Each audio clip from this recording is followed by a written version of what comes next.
aqui, gravando já.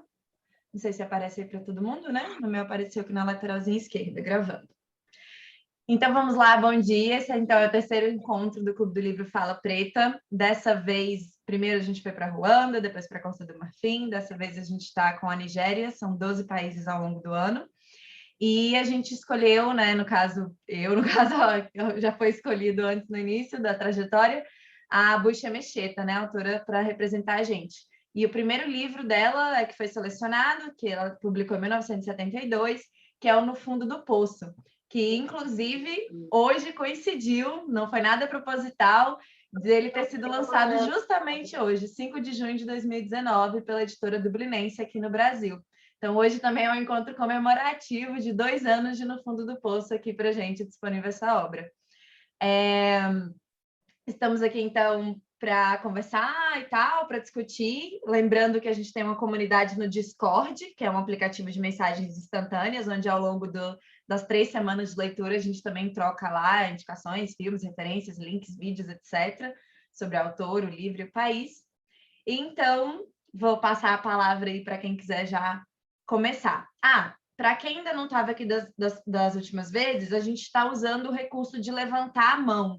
Aí na parte inferior do seu Zoom tem um emotion, né, escrito reações, reactions, e quando você clica nele tem a opção de levantar a mão. E aí quando a gente usa esse recurso, ó, ele, pelo menos aqui para mim que sou organizador, ele ordena a pessoa, né, ele coloca numa ordem, indicando que a pessoa está com a mão levantada e ela é a próxima a falar, e eu vou dando a palavra de acordo com a fila aí da mão levantada. Olha lá, o Rogério também colocou agora, testou, já tirou. E aí é isso, tá bom?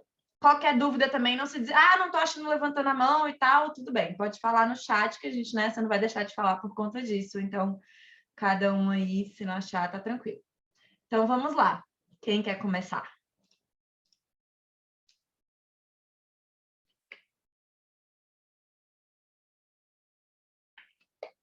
Guilherme. Já levanta a mão e já toma a palavra. Eu achei a escrita da Bush bem potente, tanto que eu já engatei no Cidadã de Segunda Classe. Eu vou fazer o máximo possível para não dar spoilers, para quem não leu, mas eu acho que as duas obras, na verdade, elas fazem parte de um grande... Elas são uma obra só, porque o Fundo do Poço conta a história da Ada, e todo mundo leu, mas a Ada já na Inglaterra, né? E na Cidadã de Segunda Classe conta como ela chegou na Inglaterra, né? Então, desde a infância dela, todas as coisas que acabaram levando ela até lá. E diferente do que foi no da Aya, eu não participei do primeiro, mas o Aya lá era mais o cotidiano na Costa do Marfim. Então a gente não tinha muitos aspectos raciais, assim, o gibi não era muito racializado, né? E esse é totalmente, né? Porque eu acho que tem vários aspectos, não só da questão racial, mas tem o aspecto, eu acho que foi o primeiro, que daí já pega na cidade de segunda classe, que é assim, é ser mulher. Então ela tem todos os problemas, o que ela enfrenta por ser mulher, o que ela enfrenta por ser uma nigeriana na Inglaterra, o que ela enfrenta por ser mãe de 5 filhas e não casada. Então, são várias situações, assim, várias frases que às vezes ela tá se eu percebi que ela se confrontava pela primeira vez aquilo e ela colocava aquilo como se fosse assim, mas no meu país não era assim. Então são vários conflitos e ela entendendo assim que tipo ela estava na Inglaterra, que era um lugar totalmente idealizado para ela. Era assim a Inglaterra, assim quando ela estava na Nigéria, ela imaginava assim quem ia para a Inglaterra ia ter a melhor coisa do mundo, o melhor ensino, e ela chega lá e começa a perceber que não era bem assim. E isso vai muito de cidadã de segunda classe, que ela acaba entendendo que ela é uma cidadã de segunda classe na Inglaterra. Prometo que não vou dar spoilers, mas é muito assim a questão daí tipo discutindo assim o que é liberdade na Inglaterra, porque até eu lembro que eu até anotei assim, ela falou o povo Igbo raramente se separava de seus maridos após o nascimento de 5 crianças, mas na Inglaterra tudo podia ser tentado e até feito, era um país livre. O que é liberdade, né? É um questionamento. Ela faz muito questionamento assim dos sistemas, né? Não só do sistema inglês, mas o Pussycat era um sistema, né? Então, como ela tinha que se adequar naquele sistema das famílias problemas, e mesmo que se ela não tivesse problema, a partir do momento que você entra lá, você vai colher os problemas, você vai fazer parte dos problemas, e eu achei muito potente, eu achei muito, muito, muito bem escrito. Eu fiquei me questionando, porque eu sei que certa parte, bom, é um romance ali, mas tem muita coisa autobiográfica, fiquei até pensando, será que a Carol existe? Será que todos os personagens foram assim? O que ela inventou? Ou será que não inventou nada? Mas, enfim, eu passo a bola para frente, depois eu volto aí, foi só dar um parecer geral, mas eu gostei muito da escrita da Bush e quero ler As Alegrias da Maternidade na sequência. Caroline? Aprendendo a mexer. Aprendendo a mexer aqui.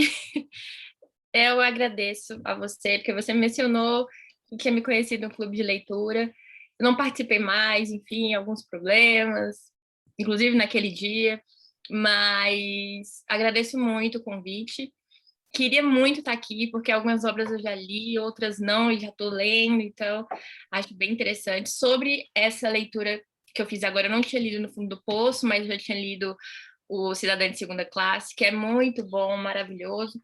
E, assim, o que acontece bastante, não só com escritoras negras, mas escritores, da gente confundir muito o narrador com o personagem, né? E não, a gente não pode fazer isso, porque a partir do momento que a pessoa está escrevendo uma obra, e eu aprendi muito isso com o Grande Sertão e com a Carolina Maria de Jesus, porque quando eles escrevem, eles podem ter relacionado os fatos vividos, podem, mas não quer dizer que seja sobre totalmente fiel uma literatura autobiográfica, até porque não consta, né? Então, a gente tem que pegar tanto Cidadã de Segunda Classe, quanto No Fundo do Poço, quanto Despejo, como é que é? Diário de Despejo, e olhar como um narrador potente, que escreveu uma obra potente, que tem uma força social enorme, que diz sobre diversas coisas que a gente não faz o menor sentido, ou que faz sentido, e aí a gente olha com outros olhos. Então, a gente... Porque eu confundia muito, eu falava, nossa, Riobaldo está falando, será que né, tem alguma coisa a ver com Guimarães Rosa, que foi lá e colheu todas aquelas informações e olhou e rebuscou? E não, né? Tem um narrador por fora, tem uma pessoa que está escrevendo, e a partir do momento que você escreve, você imagina aquelas coisas que vêm do seu pensamento, que vêm do seu raciocínio. Então, por mais que tenha a ver, a gente tem que separar narrador da pessoa que escreve, do personagem, que são pessoas diferentes na composição da literatura. E sobre o livro No Fundo do Poço, eu amei, porque não tem como não amar essa mulher. Ela escreve belíssimamente. Nossa, ela me contagiou nesse Cidadão de Segunda Classe, porque eu fiquei com essa mesma sensação também. Eu falei, nossa, será que ela sofreu tudo isso? Aí eu fiquei tentando relacionar, né? Será que aconteceu tudo isso? E que bom que ela conseguiu mostrar que tem um final, né? Que ela conseguiu publicar esses livros, por mais difícil que fosse, que ela conseguiu. Então, assim, aí eu me prendi nesse narrador, personagem e escritora. Depois eu me descolhei um pouco, porque eu estudo literatura, então não posso fazer isso.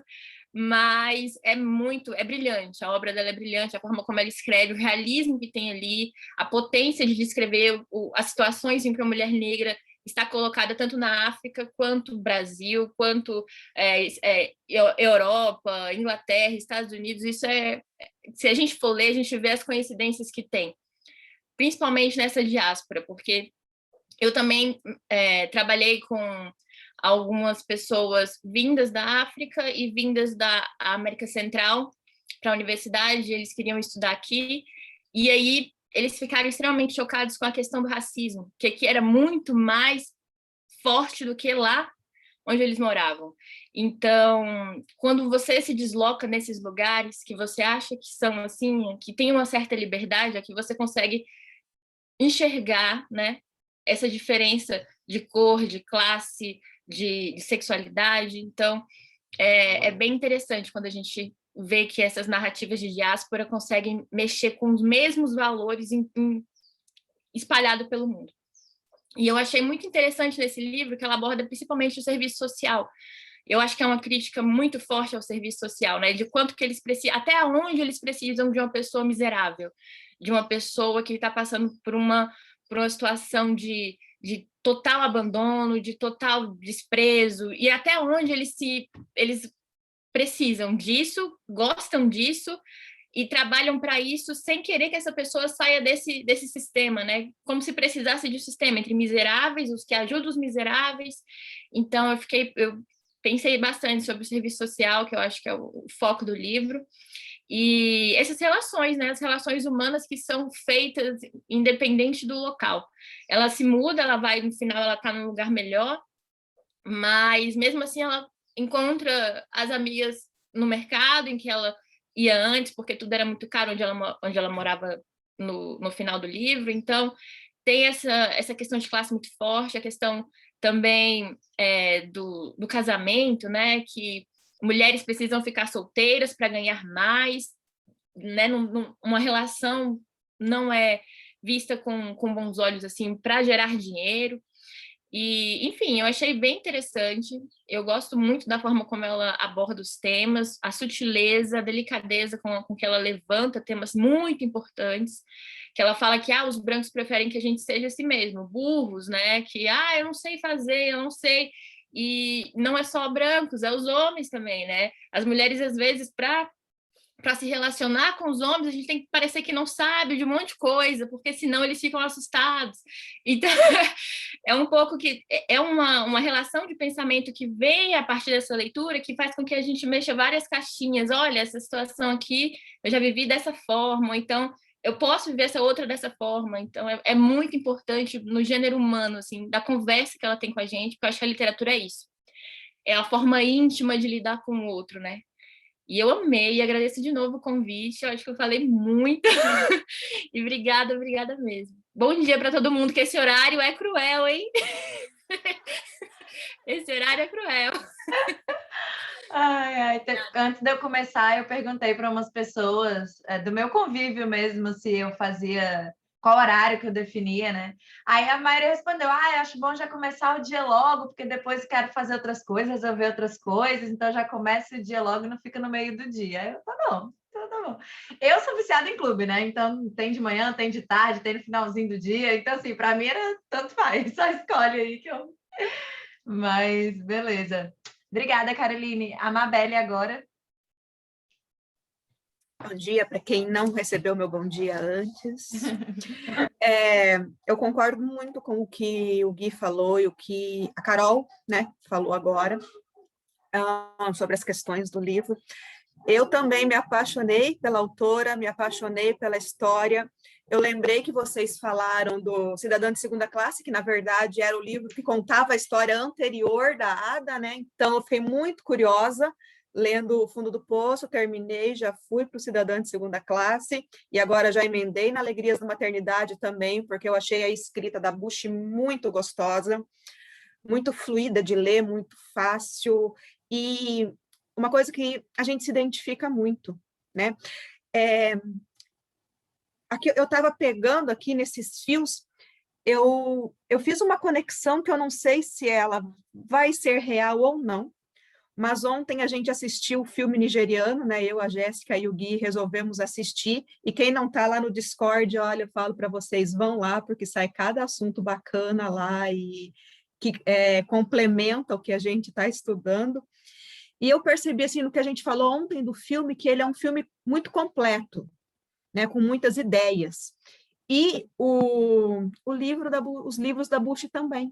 Eles são livros muito completos, com muitas ideias. Por exemplo, O Fundo do Poço, ele fala da mãe solteira, como já foi falado aqui, da mãe solteira com 5 filhos, a mulher divorciada, a questão do racismo e da inferioridade relacionada a esse racismo, porque chegou um momento que a Ada ela teve que se inferiorizar para caber naquele sistema em que ela estava.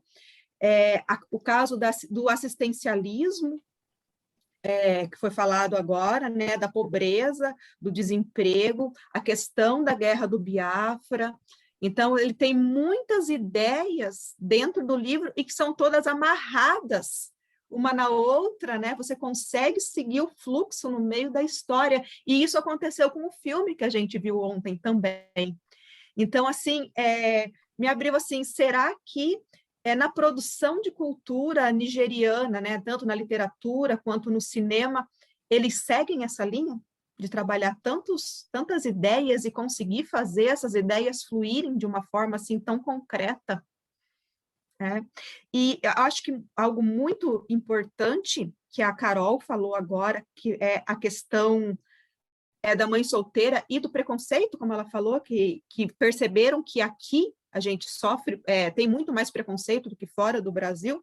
Vocês vejam que foi um livro escrito nos anos 70, com uma história provavelmente dos anos 60, né, porque é uma autobiografia, e nós estamos aqui 50 anos, 60 anos depois, e ainda temos os mesmos problemas, né? A mulher solteira, a mãe com filho, a questão do racismo, a questão do assistencialismo, porque aqui para a gente, vocês viram a polêmica toda que deu com a questão do auxílio emergencial, né? O Bolsa Família, como é criticado e tudo mais. Então, se passou mais de meio século e a gente ainda está, aqui no Brasil, sofrendo as mesmas coisas. Então, por isso que eu falo que a gente se identifica muito com essa leitura, identifica muito o que está no nosso meio, o que está acontecendo com a gente. E eu também tenho um monte de assunto aqui, mas vou passar a bola para frente para a gente ir amarrando. Obrigada, Mabel e Felipe.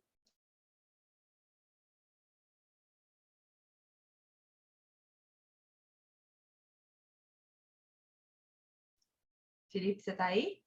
Será que ele deu uma saidinha?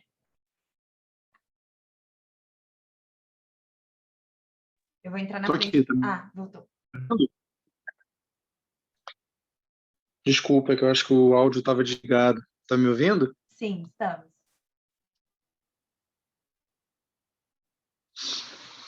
Tá me ouvindo? Tá um pouco, acho que lento, né? Chegando assim. A sua webcam tá bem travada.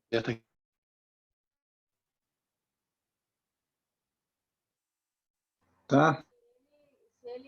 Tá me ouvindo melhor agora? Tá me ouvindo Bom, melhor? estamos. Eu tô com um pouquinho de problema de conexão, realmente. Não sei o que houve hoje, Uhum. mas se ficar difícil, eu tento mudar aqui um pouco de local e volto depois. Queria dar bom dia para todo mundo, dizer Bom que dia. satisfação estar aqui com vocês nesse livro. E muito do que eu queria falar, a Caroline e a Mabel anteciparam, mas é isso. É uma escrita potente, forte dela. Eu já li todos e é um livro realmente interessante a maneira como ela construiu, porque o primeiro livro que ela conta, na verdade, é a sequência da história. Então, além de ter esse caráter autobiográfico, é interessante que ela escreveu primeiro o Fundo do Poço, que tem, apesar dessa questão do serviço social, que é ambíguo, né? O serviço social depende deles e eles dependem do serviço social. Então é uma coisa meio cruel mesmo, porque a gente percebe claramente aquela Carol, aquela assistente social, no fundo, depois ela recebe uma crítica, ela não, ao mesmo tempo, ela quer se livrar deles, né? Porque eles são o elemento que mantém o dela, aquela coisa de ter que trabalhar com famílias problema e justificar a atividade dela, tanto que quando o pessoal começa a dizer que vai sair do poço, que vai ser todo mundo removido, ela não gosta muito, porque ela vai ficar meio que sem trabalho. Então, na verdade, acho que o livro tem muito essa pegada mesmo, mas ele tem um humor também, eu acho interessante, o tom da Bucha Mexeta, que eu acho legal. Ele nunca fica tão lamentoso quanto ao problema que eles enfrentam. Ela leva a questão com um bom humor também, com um pouco de alegria, mesmo com todas as dificuldades, e esse aspecto eu achei interessante. Mas é isso. O resto foi muito o que foi falado pelas duas outras colegas, e eu também só dando esse introito para minha opinião, mas é uma autora realmente muito.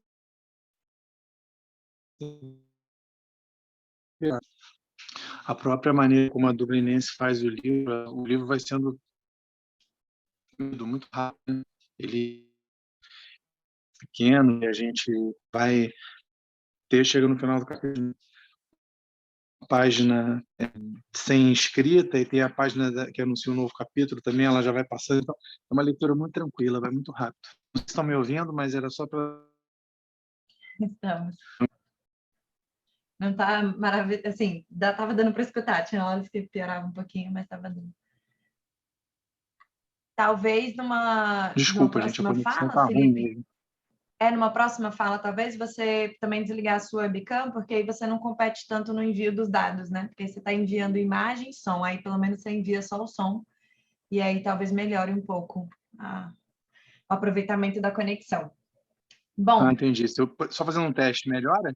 melhora. Já melhorou.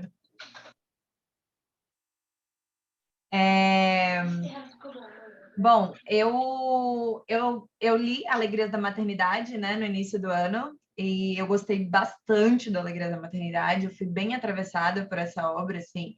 E aí, agora, com No Fundo do Poço, eu realmente, como disse a Valéria, nem sei se a Valéria entrou aqui, afinal... a Valéria entrou, tá aqui. A Valéria falou no Discord, eu falei que eu senti o mesmo, né, já que eu li Alegrias da Maternidade primeiro. Eu gostei do No Fundo do Poço, mas essa também é uma comparação também, né? A gente faz essas coisas, não sei nem porquê, mas não foi tão impactante para mim quanto foi Alegrias da Maternidade, mas também continuo achando a Bush maravilhosa, assim, né? A escrita, a fluidez. Foi muito legal, porque a Alegrias da Maternidade, para mim, eu li como uma ficção, ponto. E foi muito legal agora ler No Fundo do Poço, pensando nessa trajetória da Bush, né? Pensando nesses pontos de encontro com a trajetória dela, né? Ainda que tenha aí essa preocupação, principalmente, sobretudo para quem estuda literatura, como disse a Carolina, de não fundir também questão de narrador, personagem, da vida da pessoa e tal. Embora eu particularmente adore, não sou da literatura, então talvez eu ganhe esse prêmio, esse abono, porque eu adoro fazer esse exercício de buscar semelhanças, de buscar o que foi, o que é real, o que não é. Eu tenho uma coisa muito histórica, na verdade.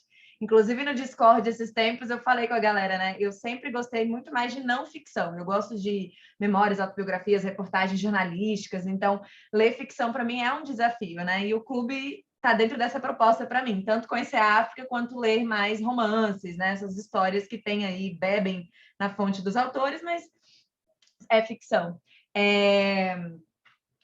Se propõe, né, a ser uma ficção, personagem.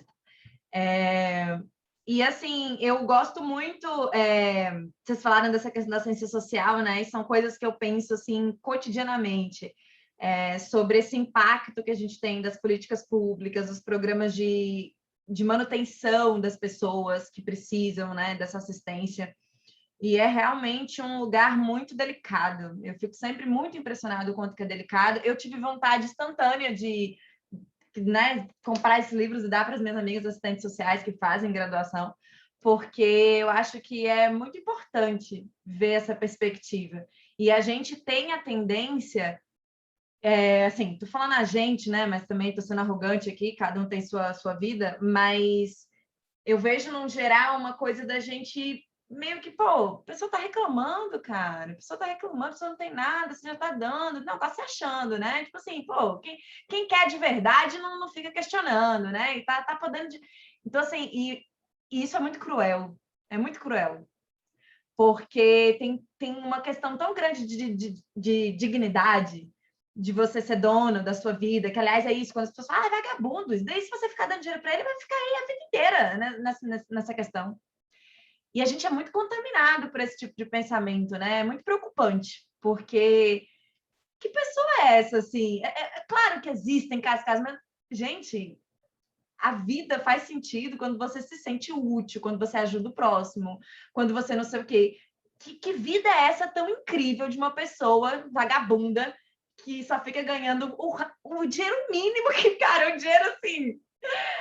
Gente, é um dinheiro assim pouco, sabe? Um dinheiro como se a pessoa tivesse assim, ó, sambando, né? Assim. E então a gente minimiza, a gente coloca essa pessoa numa caixinha muito cruel. E, inclusive, recentemente, eu trabalho com pessoas de espectro político oposto ao meu, e rolou esse comentário, né? Tipo assim, Jéssica, eu conheço mãe conheço mãe que está aí vivendo com dinheiro do governo e que não faz nada e vive lá, ganha R$ 1.000 e não faz nada, não sei o quê. Aí eu, assim, como mãe, né, eu fiquei, caralho, velho, o que essa pessoa acha que tá dando para fazer com esses R$ 1.000? Que cenário é esse, assim, sabe? Assim, que você tá vivendo com uma criança, não era nenhuma, era 2, 3 crianças. Ele falou assim, eu conheço mãe que tem 2, 3 filhos, que mistura uma coisa machismo, que é tipo assim, ela não foi responsável, então ela tá botando criança, e não sei o quê. E, cara, eu só sei que é muito cruel, porque quando você vai ver essa mulher não pode se relacionar, ela não pode, na verdade, ter marido, porque ela sai do programa, porque ela não pode ter um afeto. Inclusive, tem uma hora que aquela mulher, né? Tem uma hora, né, no texto que a mulher fala assim: claro que você tem gente. É claro que você pode trazer um preto, né? Até tem isso, né? Aposto que você tem uns pretos aí por cima de você, atrás de você. E ela não tem um. Que não tem, a gente sabe que você tem. Tipo assim, é aquela imagem que já dá um lugar da mulher que com certeza tá sassaricando por aí, porque até parece que ela não vai estar pegando no geral por aí. E tem várias incoerências, né? Porque você nunca acerta. Aliás, é toda essa temática da mãe, né? Sobretudo nessas condições, você nunca acerta, né? Se você tá sem o marido, você é uma sirigaita. Se você tá com o marido, você tá acomodada e tá não sei o quê. Então, assim, você não tem muita opção, você vai ser julgada de qualquer jeito, assim. E eu acho que essa obra, que esse cenário dela mostra isso para várias outras questões, né? De você estar num outro país, de cultura, etc. Então, eu achei excelentes, assim, os momentos da Carol, da crítica dessa assistente, de precisar deles, de se alimentar dessa lógica que um precisa do outro, assim. Eu acho que, inclusive, isso é muito complexo, porque a gente mesmo tem essa tendência, né? A gente, às vezes, eu fico pensando mesmo nisso, né? Como que, às vezes, é isso, essa lógica da gente se sentir útil, você precisa de alguém para ajudar, né? Você precisa se sentir importante, né? Você precisa de alguém para realmente, assim, uma vez, inclusive, alguém falou, eu tenho uma discussão sobre altruísmo. Eu não acredito no altruísmo, nesse sentido, pelo menos da palavra, do conceito de que as pessoas fazem coisas sem interesse, assim, eu não tenho essa visão. Porque eu acredito que, por exemplo, até uma Madre Teresa de Calcutá, aquilo está beneficiando ela de alguma forma. Se o gozo dela, do ego dela, não estivesse em ajudar os outros, estaria em outra coisa.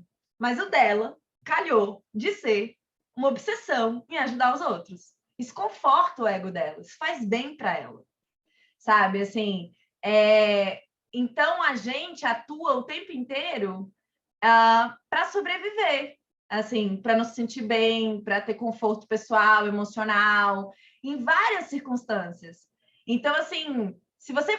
porque eu faço... Né? É claro, você faz um trabalho voluntário. Isso é como se fosse assim, que bom que o seu gozo está nisso. Eu fico feliz, porque que bom se o meu está nisso. Tem gente que o gozo é em outras coisas. Mas ainda assim, eu acredito que a gente fala de um lugar que a gente está sendo beneficiado, que a gente está usufruindo desse frisson, dessa sensação de se sentir importante, de se sentir que estou transformando o mundo, estou fazendo bem, é deitar com a cabeça assim boa no travesseiro, tipo, nossa, fiz um bom trabalho, né? Então, assim, enfim, né? Senão fala a vida inteira aqui. Vamos lá, Gabriela. Olá, prazer em estar aqui. Muita coisa para comentar. Eu pensei em muita coisa sobre esse livro e me relacionei com muita coisa que eu tenho lido também. Mas é uma história bem parecida. Eu também li Alegrias da Maternidade no começo desse ano, então eu amei muito. E aí o Fundo do Poço me deu quase uma sensação que era um conto, assim, de tão rápido e tão óbvio, né? Mais comprido do que um conto, mas a leitura é muito fluida, eu gosto muito do jeito dela escrever e gosto muito das escritoras nigerianas e acho muito interessante e eu tenho muita vontade de conhecer a Nigéria porque me impressiona muito a quantidade de gente boa que escreve coisa boa e de filmes bons, né? O fato da Nigéria ser o segundo país que mais produz filme no mundo. Eu acho muito impressionante, eu tenho muita curiosidade de conhecer mais, e eu gostei muito. Também fiquei pensando muito na questão do assistencialismo, porque eu acho que é o principal tema do livro mesmo, né? Essa crítica é muito importante, mas me deu, apesar de eu ter gostado muito do livro, eu senti falta de um pouco mais de contexto, assim, eu senti falta da sensação, e por isso que agora também estou lendo Cidadã de Segunda Classe, porque eu queria entender mais daquela história, assim, me deu uma sensação de querer mergulhar mais e entender mais ainda, mas é bem impressionante o jeito de escrever, como é fluido, como não cansa, e eu achei muito curioso dos comentários que vocês fizeram sobre, que eu nem tinha reparado, mas aconteceu exatamente comigo, de eu estar lendo e aí, sei lá, pegar no dia seguinte para continuar a leitura e lembrar, o narrador, ele é o personagem principal ou ele é um observador? Eu fiquei confusa, porque eu acho que eu realmente fiz esse processo de misturar quem que é o narrador, se era a Bush mesmo, se era a Ada, se era o narrador. Então, eu acho que está bem nessa mistura também do jeito de escrever, mas também de como a forma é contada. Então, gostei muito do livro, gosto muito da literatura da Nigéria. Tem o livro da Ayobami, Fique Comigo, que também é muito bom, além da Chimamanda. E esse livro me fez pensar muito no Garota Mulher Outras, que ela não é nigeriana, a Bernardine Evaristo, ela nasceu na Inglaterra, mas é muito bom e porque discute muitas coisas, enfim, tem um aspecto de gênero muito grande nesse livro também, mas de raça também. Então eu gostei muito desse assunto, e é um assunto que eu tenho lido bastante. E aí, sobre a questão do assistencialismo, eu concordo muito, Jéssica, com tudo que você falou, principalmente a Mabel também comentou da questão de ser um problema tão atual, né? Mas o livro foi escrito há bastante tempo, mas quando essa discussão vai o tempo inteiro, e aí eu acho muito interessante a gente desmistificar um pouco que esse discurso é muito repetido, né? De pessoas que dependem do governo e que como se isso fosse um benefício, né? Uma necessidade, né? Como se as pessoas quisessem precisar de dinheiro de ajuda. E aí eu vi um estudo recentemente muito interessante sobre o quanto isso faz parte do sistema, do capitalismo, do patriarcado, enfim, das mesmas discussões, mas um estudo específico sobre pessoas em situação de rua, eu acho que é numa cidade na Holanda, se eu não me engano. E eles fizeram um estudo vendo quanto essas pessoas custam para o governo, estando em situação de rua, e criando problemas, e, enfim, criminalidade e todas as situações, e quanto elas custam se eles ganhassem um apartamento e uma casa. E aí entenderam que tendo residência e tendo benefícios, eles custam muito menos para a sociedade do que estando em situação de rua, né? Então é muito, sei lá, eu virei uma embaixadora de desmistificar, me incomoda muito hoje em dia quando eu ouço alguém falando, né? Mas vai precisar do auxílio emergencial, precisa nada para ficar em casa, enfim, que é um assunto que a gente ouve bastante. Então, achei muito interessante como esse livro aborda muitas questões sendo tão curto, assim, né? São muitos aspectos complexos da sociedade. Então, gostei muito também. Passando a palavra. Natália, Gabriela, obrigada. Ótima. Então, essa questão do quanto é atual o livro, que todo mundo tem, algumas pessoas têm trazido, para mim isso me assusta muito. É algo que me assusta, assim, num nível que você fala, gente, o livro não é, sabe, não é tão de hoje. E mesmo assim, as questões ainda estão aí. E me assusta e me dá uma desesperança. Do tipo, será que a gente está caminhando para algum lugar de mudança? Será que realmente a gente está caminhando? Ou parece, assim, sem falar de política, mas já falando, mas na atual situação que a gente está vivendo, parece que a gente está sofrendo um puta retrocesso, sabe? Um puta retrocesso.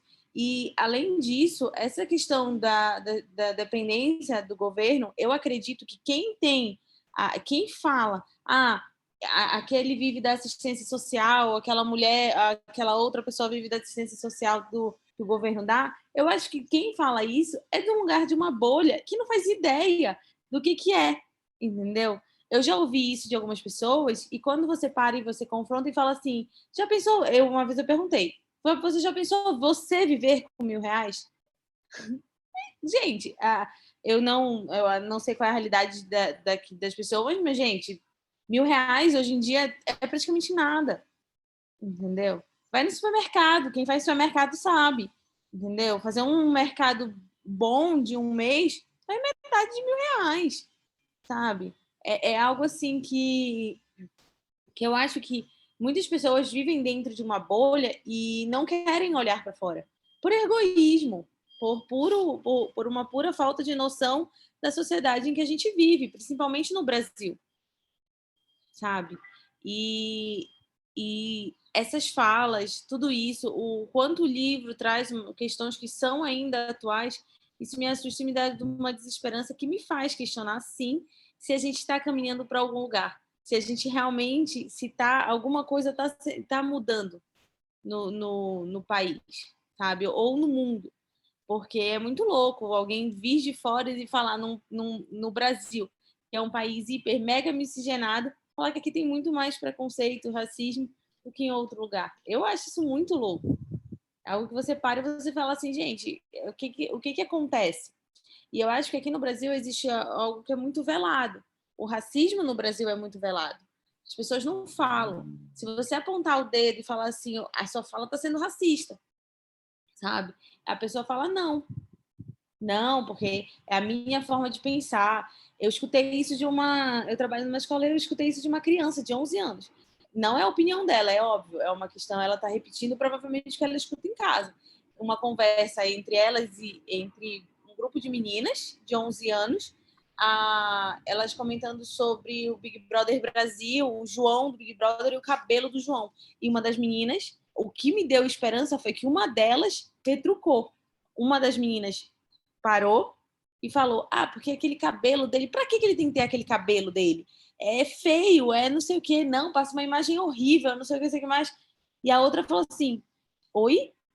Você tá sendo racista. Quando a outra falou isso, eu falei assim, calma. Aí eu comecei a prestar atenção aqui de longe. Aí a outra, elas começaram a retrucar, não, é só a minha opinião, é só a minha opinião. E eu parei e falei assim, é isso, o racismo no Brasil é velado de uma forma que as pessoas acreditam que é só a opinião, é só a expressão da minha opinião. Eu não gosto do seu cabelo. Gente, é o cabelo dele, o que eu tenho que gostar, o que eu não tenho que gostar. Não existe, não é meu lugar, entendeu? Ninguém tem o direito de falar sobre o cabelo de ninguém, sabe? Qual seja o estilo da pessoa, ninguém tem direito de falar nada, sabe? Mas é muito louco, porque é uma criança de 11 anos e provavelmente ela está repetindo o que ela ouve em casa, dos pais, entendeu? E sim, é um colégio de elite, que você achar uma criança negra estudando lá é raríssimo, é algo muito louco. Mas, para mim, é muito isso. As pessoas vivem numa bolha geral, o racismo é velado de uma forma que é sempre a minha opinião, a minha expressão da minha opinião, e não é só sobre racismo, eu acho que todos os tipos de preconceito no Brasil são velados, o machismo, então, nem se fala, né?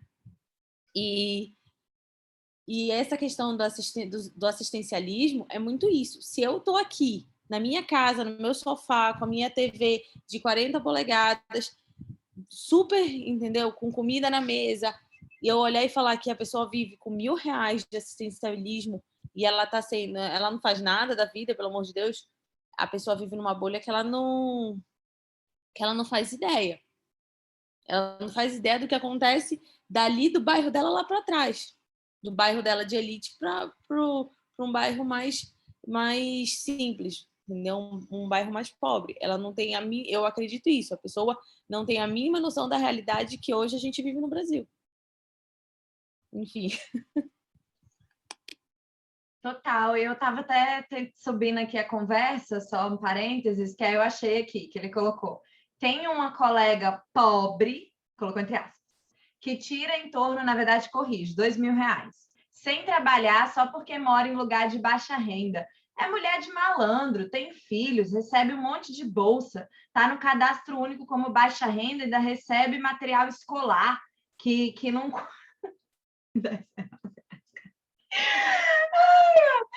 Eu sou contra assistencialismo. A esmola engrandece a pessoa. A esmola engrandece a pessoa, faz com que ela se acomode e fique mais miserável. Eu sou a favor de dar emprego para essas pessoas, nem que seja uma para abrir um buraco e a outra para fechar. Esse o raciocínio, né? Assim, enfim, passar a palavra para o Rogério. Eu não levantei a mão, mas eu queria falar uma coisa, assim, porque surgiu da fala, desculpa, gente. Que a Natália falou que o racismo no Brasil, assim como o machismo e todas as violências, homofobia, é velado. Assim, é velado para quem faz. Para quem recebe, nunca é velado. É muito nítido, é explícito, é violento. Então, para quem faz esse tipo de violência, ele está fazendo ali de uma forma que ele acha que é velada, que é brincadeira, que é opinião, que está fazendo até um elogio às vezes, e é totalmente cruel. Então, para quem recebe, não é velado. E sobre essa questão da gente estar fazendo de novo a mesma coisa, será que muda ou será que é o eterno retorno do Nietzsche? A Carolina fala bem assim no livro Quarto de Despejo, né? Eu quero que 1959, eu quero que 1960 seja melhor que 1959. E eu acho que hoje, com o governo Bolsonaro, a gente quer muito que 2022 seja melhor que 2020, 2021, né? Então eu acho que será que muda? E se muda, como que a gente vai fazer para manter, né, um caminho rumo a um progresso? Porque voltar para trás a gente não volta. Acho que quando a gente não resolve a história, ela volta. Mas como que a gente vai fazer com essa nova forma de mudar, né? Porque hoje a gente tem tecnologia, tem várias coisas a nosso favor, e como que a gente vai prosperar para caminhar para frente, né? Para sermos egoístas no bom sentido, porque o altruísmo, para mim, também tem essa relativo, acho que está um pouco no egoísmo, que a gente faz as coisas, por mais que sejam boas, é para a gente também, é para se sentir bem. Então, é mais ou menos isso que eu queria falar. Desculpa ter passado aí na frente, não levantado a mão, e às vezes aperto o botão, mas obrigado de novo. Tranquilo, Carol. Impulsos, né, acontecem. A gente fica muito mexido. Rogério, pode falar.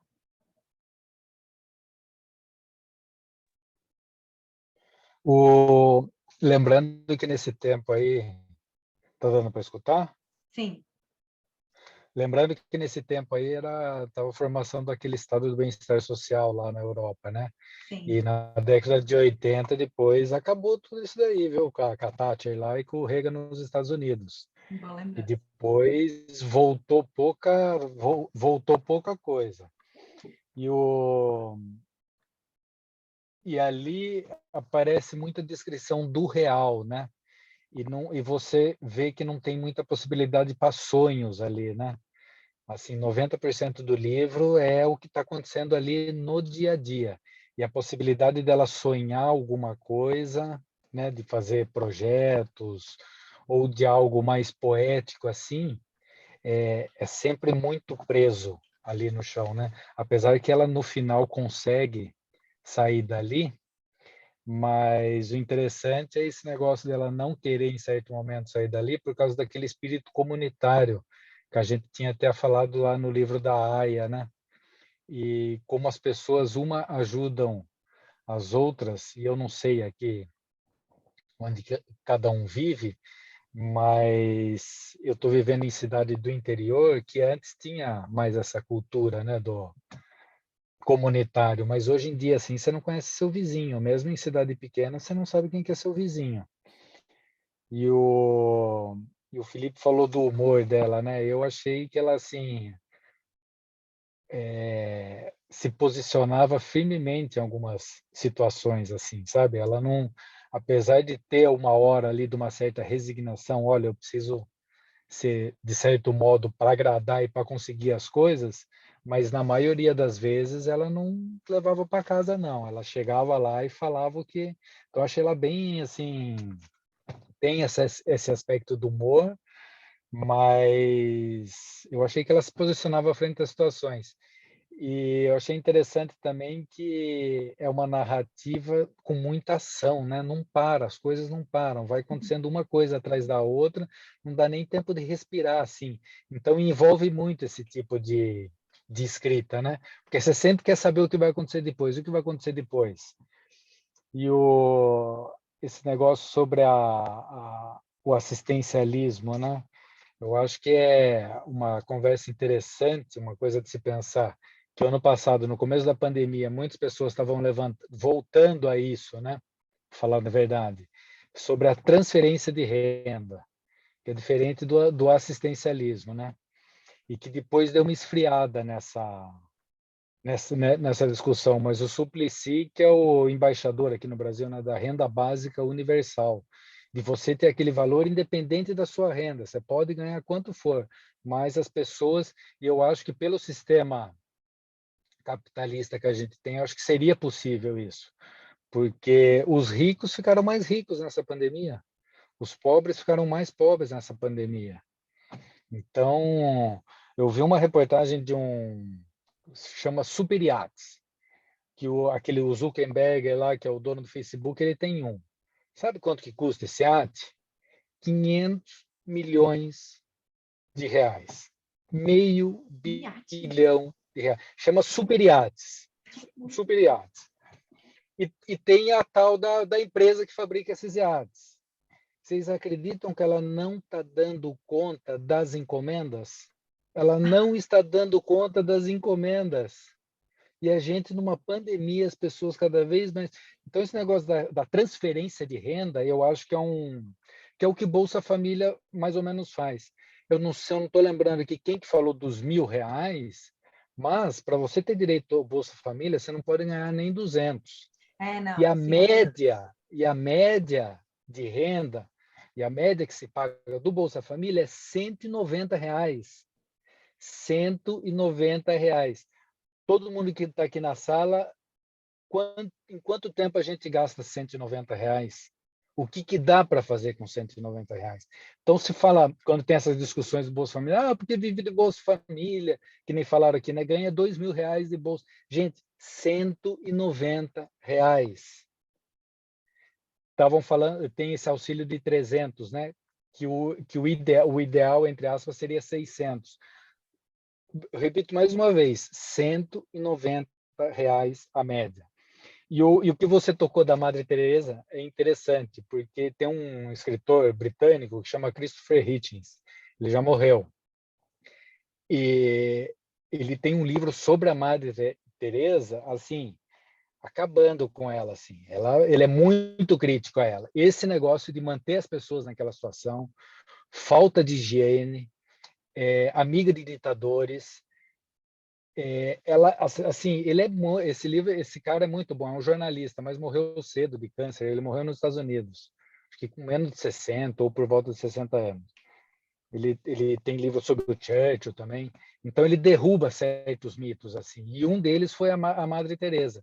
Desse negócio, além dessa satisfação pessoal que você falava, né, dela ser vista daquele jeito, mas de um certo interesse de manter as pessoas naquela situação. E acho que era isso.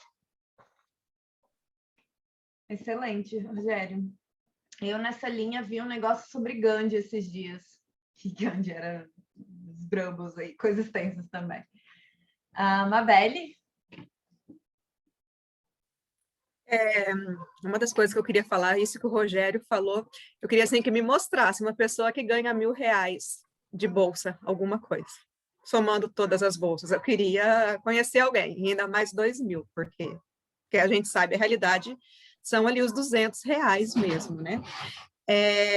Uma coisa que eu queria pedir para vocês, a opinião de vocês. Eu fiquei um pouco em dúvida com a questão da Carol no livro, se a Carol era uma pessoa que queria mesmo ajudar, que tinha boas intenções, porque tinha momentos que a gente via ali que ela tinha boas intenções com as mulheres do fundo do poço, ou se ela não, se ela mesmo estava ali por trás do sistema, querendo que todos ficassem ali submissos a ela, para ela não perder o posto dela naquele lugar. Eu fiquei com essa dúvida.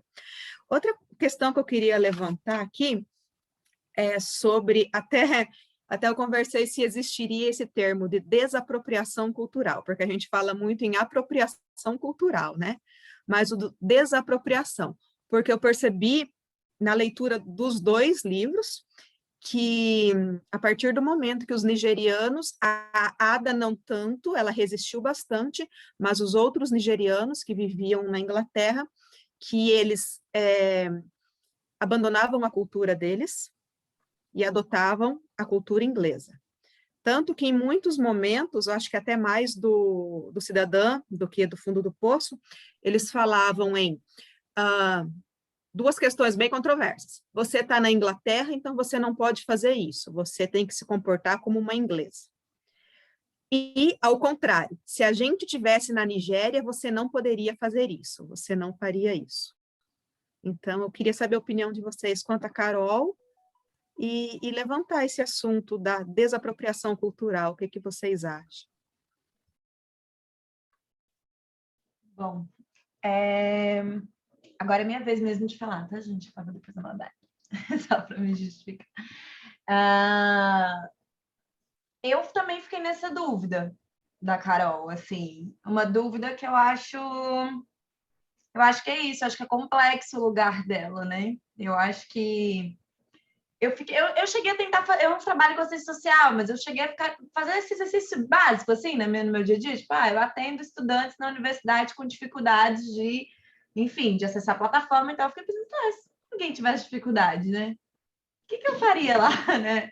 É claro que aí é essa lógica que quando falo, o porquê por exemplo, do serviço público, né? Existir de fato o serviço público, porque quando você é pago sem ter medo de perder seu emprego, você sabe que você está servindo ao público, então vão te direcionar para uma atividade que seja para ajudar a população, mas você não vai ser prejudicado, né? Assim, no sentido, tipo, se meu setor detectar que não tem mais o que fazer para esse buraco, com certeza vai ter outro, porque nunca vai parar de ter alguma demanda ou algum assunto. Você vai direcionando, né? Fazendo políticas que, não, a gente precisa atender essa lacuna já foi resolvida, então agora a gente vai para a próxima.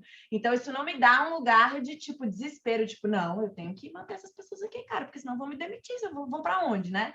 Então, essa importância, tanto de você ter um cargo efetivo para poder se contrapor ao chefe, né? Dizer, não vou fazer isso que está mandando, não, está errado, é corrupção, né? Ou é falta de ética, sem ter medo de perder o próprio emprego, porque você está lidando com o interesse público, quanto de, dependendo da revisão das suas tarefas, né? Então, eu não sei ali qual o modelo público ali que tem na Inglaterra, o modelo da assistência ali, do Estado sendo vinculado com isso, mas, assim, quando eu fiz esse raciocínio, eu pensei nisso. Eu falei, cara, mas se a gente está falando de uma pessoa funcionária pública do governo, ela não vai perder o salário, não vai ter uma demissão, vai ter um outro projeto, vai ter um outro programa de atendimento, vai ter um... Né? É claro que tá, se a gente chegar no final do raciocínio, tá, mas e se a gente eliminasse todos os programas, todos os programas aqui?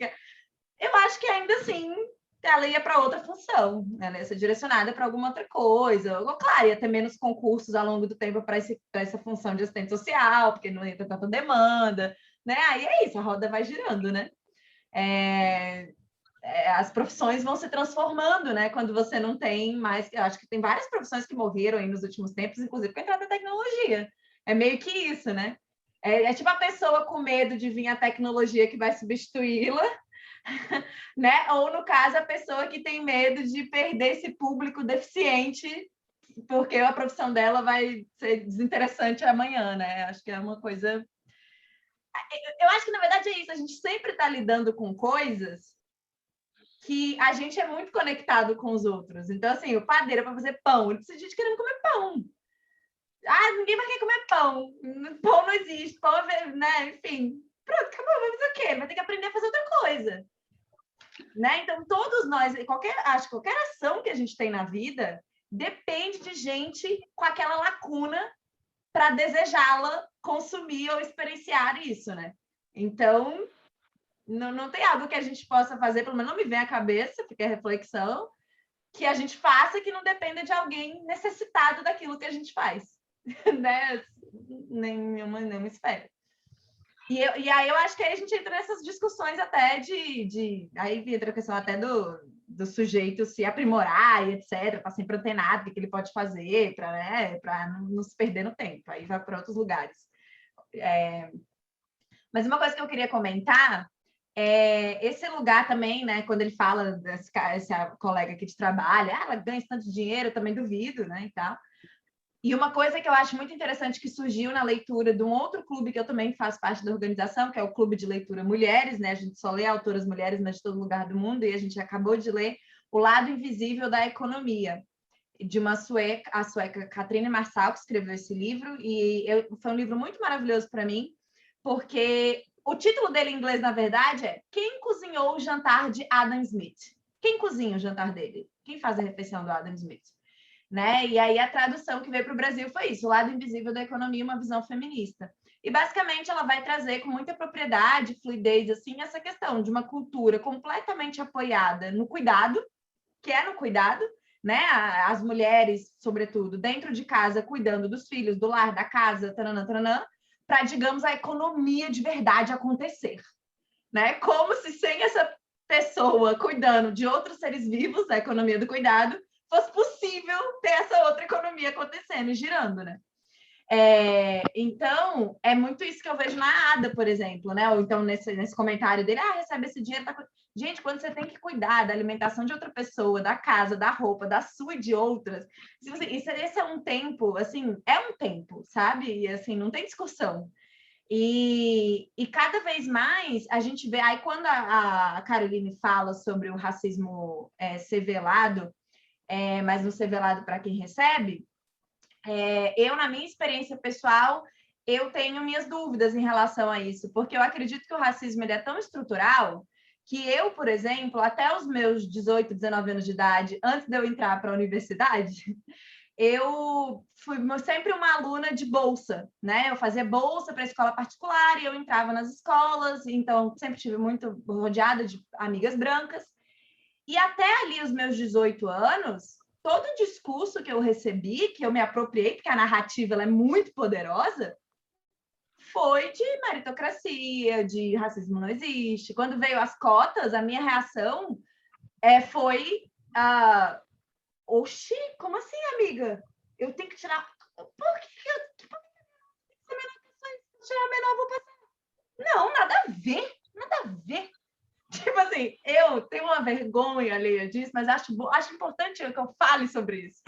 Porque a narrativa ela é muito importante como a gente recebe. Então, é velado. De alguma forma é velado. Porque se não tem alguém para traduzir, mesmo eu recebendo, aí hoje, que eu entendi, que depois de anos, aí fui indo para outras linhas, outras narrativas, eu olho para trás e eu vejo uma série de racismos que eu vivi, mas que não era traduzido. Então, eu bloqueava, era como se fosse para o inconsciente, aí, pensando na psicologia, tipo, não estava no meu plano consciente. Então, eu era aquela famosa pessoa que alguém perguntasse, você já sofreu racismo? Eu ia dizer, não. É muito louco pensar, o que mudou de lá para cá? As experiências que eu vivi estão lá. Só que hoje elas têm outro significado, elas têm outra representação, elas têm outra narrativa.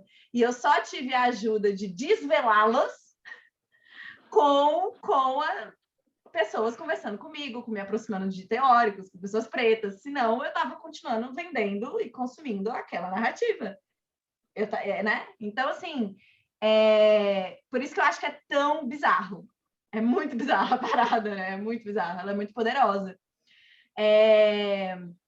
E percebo isso também, quando tem os estudantes africanos que vêm para a UNB, eles sentem o racismo, assim, violento, inclusive porque eles são basicamente os únicos pretos real no campus da Darcy Ribeiro, sacou?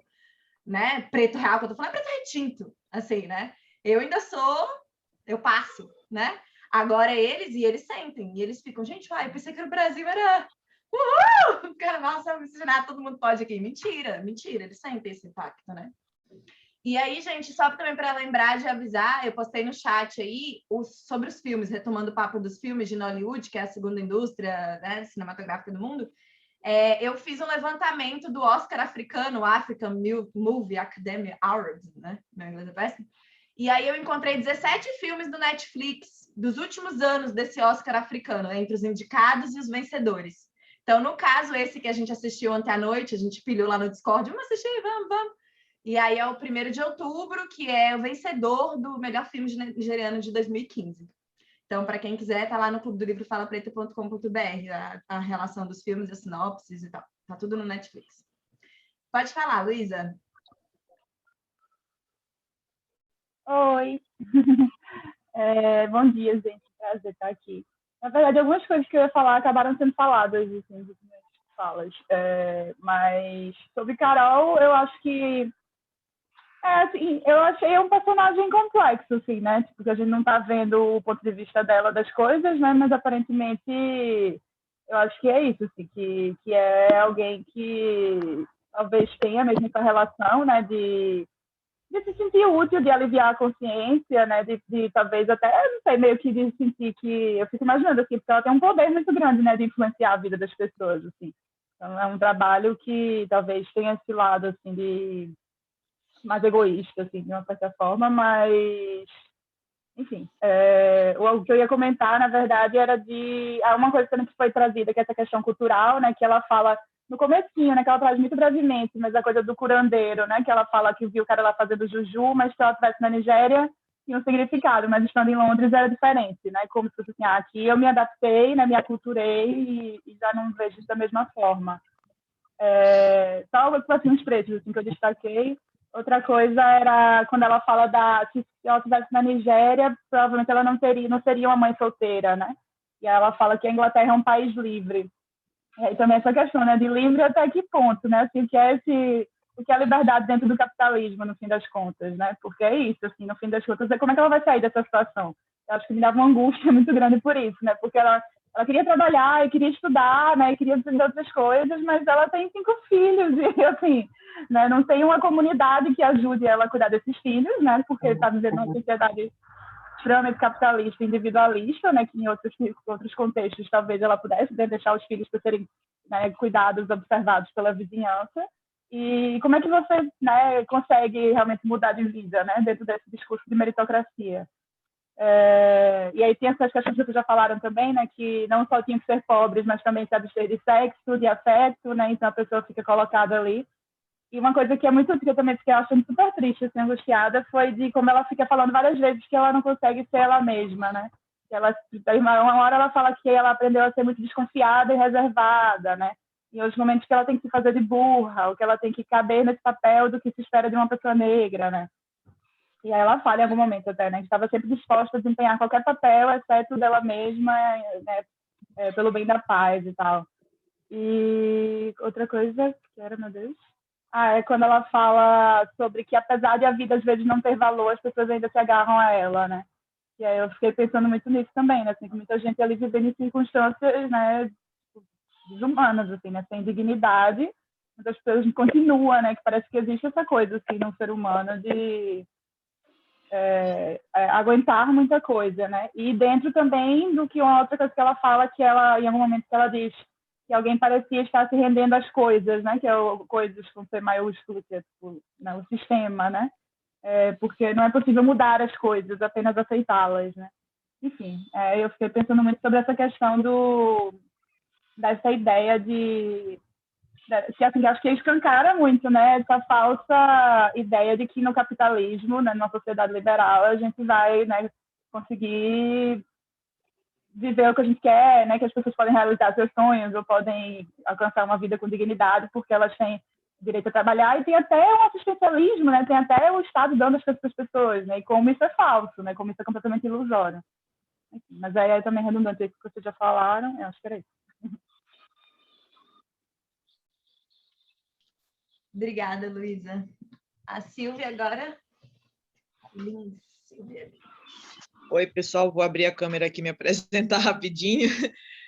Eu participo com a Jéssica de outros clubes, essa é a primeira vez que eu estou participando aqui. Eu estava caladinho, meu plano hoje era só ouvir, porque eu só li metade do livro, mas não resisti a fazer uma conexão com a última fala da Jéssica, que ela falou sobre o outro livro que a gente leu e que cozinhou o jantar de Adam Smith. Ele também me conectou muito com outro livro que eu li recentemente, que foi Um Teto Todo Seu, da Virginia Woolf, que é assim famoso, talvez muitos aqui já tenham lido, mas ela nesse livro ele fala sobre ela ter sido convidada para dar uma palestra, para escrever um texto sobre as mulheres e a ficção, e aí eu acho que a priori o intuito seria ela falar de uma maneira mais acadêmica, de uma maneira mais no sentido de literatura em si, e ela faz um ensaio completamente para o outro lado, no sentido de falar de as mulheres terem todas essas responsabilidades, todos esses talentos que são, na verdade, muito impostos pelo seu gênero e como a sociedade as reconhece,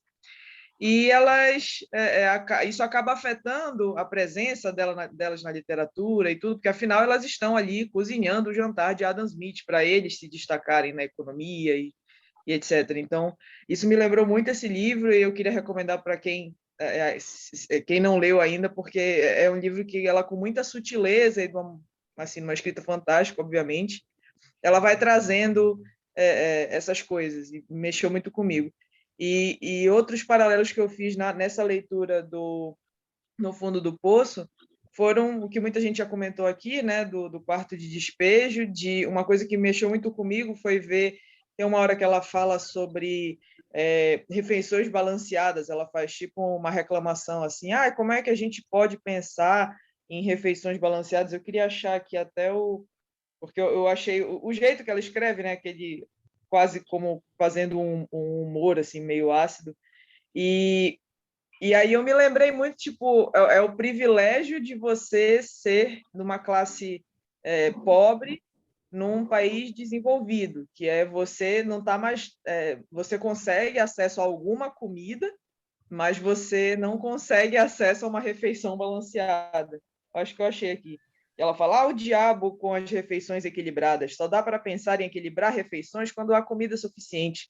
De qualquer forma, a dieta das crianças se equilibraria na escola. Quanto a ela mesma, faria uma visita a Carol e garantiria uma boa xícara de café forte com leite. Então, eu me lembrei muito de quando a Carolina Maria de Jesus ia visitar também a vizinha, a amiga dela, para fazer uma refeição. Assim, é aquela coisa. Também comentaram aqui sobre os auxílios e como você não pode receber outras bolsas você não pode receber outras rendas para garantir sua bolsa. E aí um argumento que é muito usado pelas pessoas que defendem isso é de que, olha, mas tem tanta gente precisando. A gente viu isso também em O Segredo do Meu Turbante, que foi outra leitura que a gente fez recente, pelo menos eu e a Jéssica. E assim, eu entendo, tem muita gente precisando, e aí você não pode dar ao luxo dessa pessoa acumular mais de um benefício ou uma renda com benefício, mas será que a gente está tirando o luxo da pessoa certa? Ou a gente deveria, na verdade, garantir essa renda para ela e tirar o luxo de quem está comprando o iate de 500 milhões? Né? Então, assim, eu acho que eu vou fechar a fala com a fala que a Natália fez, que é minha prima, inclusive, não sei se ela ainda está aqui na chamada, mas que é sobre... Eu não sei se a gente está indo para o rumo certo, que parece que a gente está andando para trás. A gente está chamando de luxo a pessoa receber 2 bolsas. Eu lembro quando eu fiz mestrado, você não poderia acumular mais do que uma bolsa de mestrado, que era R$1.000, né? E porque já é um luxo, tem gente precisando. Se você arrumar um emprego, você tem que largar aquela bolsa. E, enfim, tá lá o Zuckerberg com o iate dele e os ricos fazendo ainda mais dinheiro na pandemia. Mas é isso.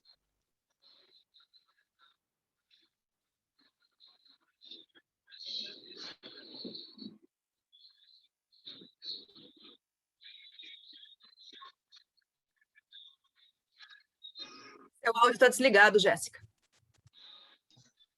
Obrigada, Mambele. Felipe, sua vez? Bom, consegue me ouvir agora? Me ver um pouquinho melhor? Eu mudei aqui o lugar da conexão. Não, eu estava ouvindo atentamente vocês. Vou voltar ao que a Mabel tinha falado. Em relação a Carol, eu acho que a palavra certa ali é que, inclusive, o intuito da escritora, que ela é muito hábil, né, na técnica de desenvolver a trama, eu acho que o que ela quer nos passar é a ambiguidade. Tem horas que você está achando que a Carol está ali para ajudar mesmo e para acolher aquelas pessoas. Isso fica muito claro, por exemplo, no início, quando eles chegam a família dela chega no condomínio. Você tem uma certa empatia pelas coisas que ela faz, que ela procura fazer pela personagem e pela Ada, né? Pela personagem, você começa a achar que ela está ali para ajudar. Não obstante, chega mais adiante no livro, até pelo discurso dos demais que começam a demonizar ela, você realmente é convencido também, em dado momento, quando começa aquela coisa de criticarem, o fato dela depender daquilo, você é convencido a achar que a Carol, na verdade, ela está manipulando e se servindo daquelas famílias para poder manter o status quo de emprego dela, que, no fundo, ela lida com aquela necessidade de manter aquela gente fragilizada para poder até ficar forte no emprego dela. Então, eu acho que se eu tivesse que optar por uma conclusão, eu acharia que o livro passa sutilmente a ideia de que ela realmente ela tiranizava aquelas pessoas em seu próprio benefício. Mas não é uma conclusão evidente, na minha opinião. E isso é interessante, porque a autora ela joga com essas sensações para a gente. Isso é uma técnica narrativa bacana, porque eu acho que ela ora nos faz chegar a essa conclusão, mas, ao mesmo tempo, ora, ela nos faz sentir empatia pela Carol. Mesmo quando você, depois que lá na frente do livro, que você está se convencendo que a Carol realmente está ali para manipular as pessoas, há momentos na narrativa, eu não vou lembrar agora quais exatamente, nem estou com o livro aqui perto, depois eu vou pegar para a foto, mas eu acho que o lance da Carol, a Bush, ela tenta trabalhar com essa questão da ambiguidade para o leitor chegar a uma própria conclusão e sentir desconforto, ora achando de um jeito, ora de outro. Então, essa é a minha opinião. Agora, só para pontuar uma outra coisa que eu acho interessante, e também é uma coisa muito sutil, muito bem construída no texto, é muito sutil, tá? É importante a gente deixar isso bem claro, e é mais até pelo que os outros vão falando, mas a gente percebe assim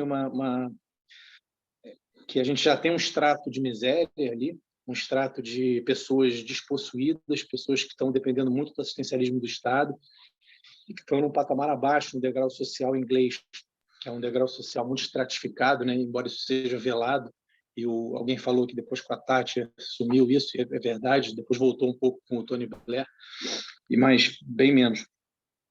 Mas o que é interessante é que você percebe claramente que os próprios, entre aspas, despossuídos, eles fazem questão de criar um substrato para a Ada, pelo fato dela ser negra. E aí entra o racismo dentro daquela situação de um degrau mais baixo da miséria, como se todos estivessem numa situação baixa. Mas ela está aqui, ó, um pouco mais abaixo, porque, além de tudo, ela é negra. E isso fica muito claro em várias passagens assim que ela fala assim, a gente ouve assim os personagens, mas a sua gente, o pessoal da sua cor, lá no seu país, eu conheço alguém do seu estilo, as pessoas, a sua gente tem essa... Então, assim, é interessante porque isso é uma impressão que eu tive, é uma coisa bem sutil, mas ela pontua claramente, talvez seja o lugar de fala dela, porque ela deve ter se sentido assim, porque ela não deixa de ser autobiográfico, e bem autobiográfico, esses dois livros. É interessante que mesmo os miseráveis, eles querem se identificar um pouco, assim, embora eles às vezes sejam simpáticos com ela, sejam atenciosos e queiram prestar solidariedade, mas fica claro que o discurso determina que tudo bem, nós estamos aqui embaixo, mas você, pela sua cor, pela sua coisa, você está assim um pouquinho. Eu senti isso, não sei se vocês concordam, e era isso que eu queria trazer, essas duas reflexões. E a autora pontuou muito isso ao escrever algumas falas, assim, para mim. Como eu disse, é muito sutil, mas para mim é muito perceptível.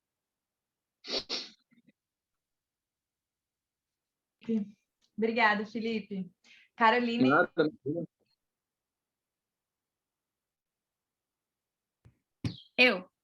Eu queria dar algumas referências, que vocês foram falando e eu fui anotando tudo.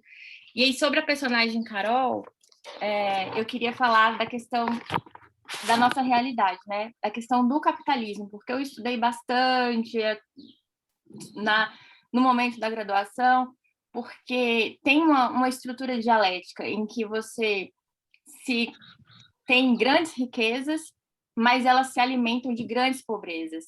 Então, a gente vive em contradição constante. Então, essa personagem, ela demonstra um pouco dessa contradição em ocupando um espaço, querendo ou não, de ajuda, de dar auxílio aos outros, uma assistência aos outros, mas, ao mesmo tempo, ela se beneficia disso. E não se beneficia disso de uma forma, é porque eu faço bem para eles e recebo bem. Não, a Ada mostra muito bem a personagem como se ficasse chateada ou nervosa quando alguns foram embora e não estavam ali sob a assistência dela.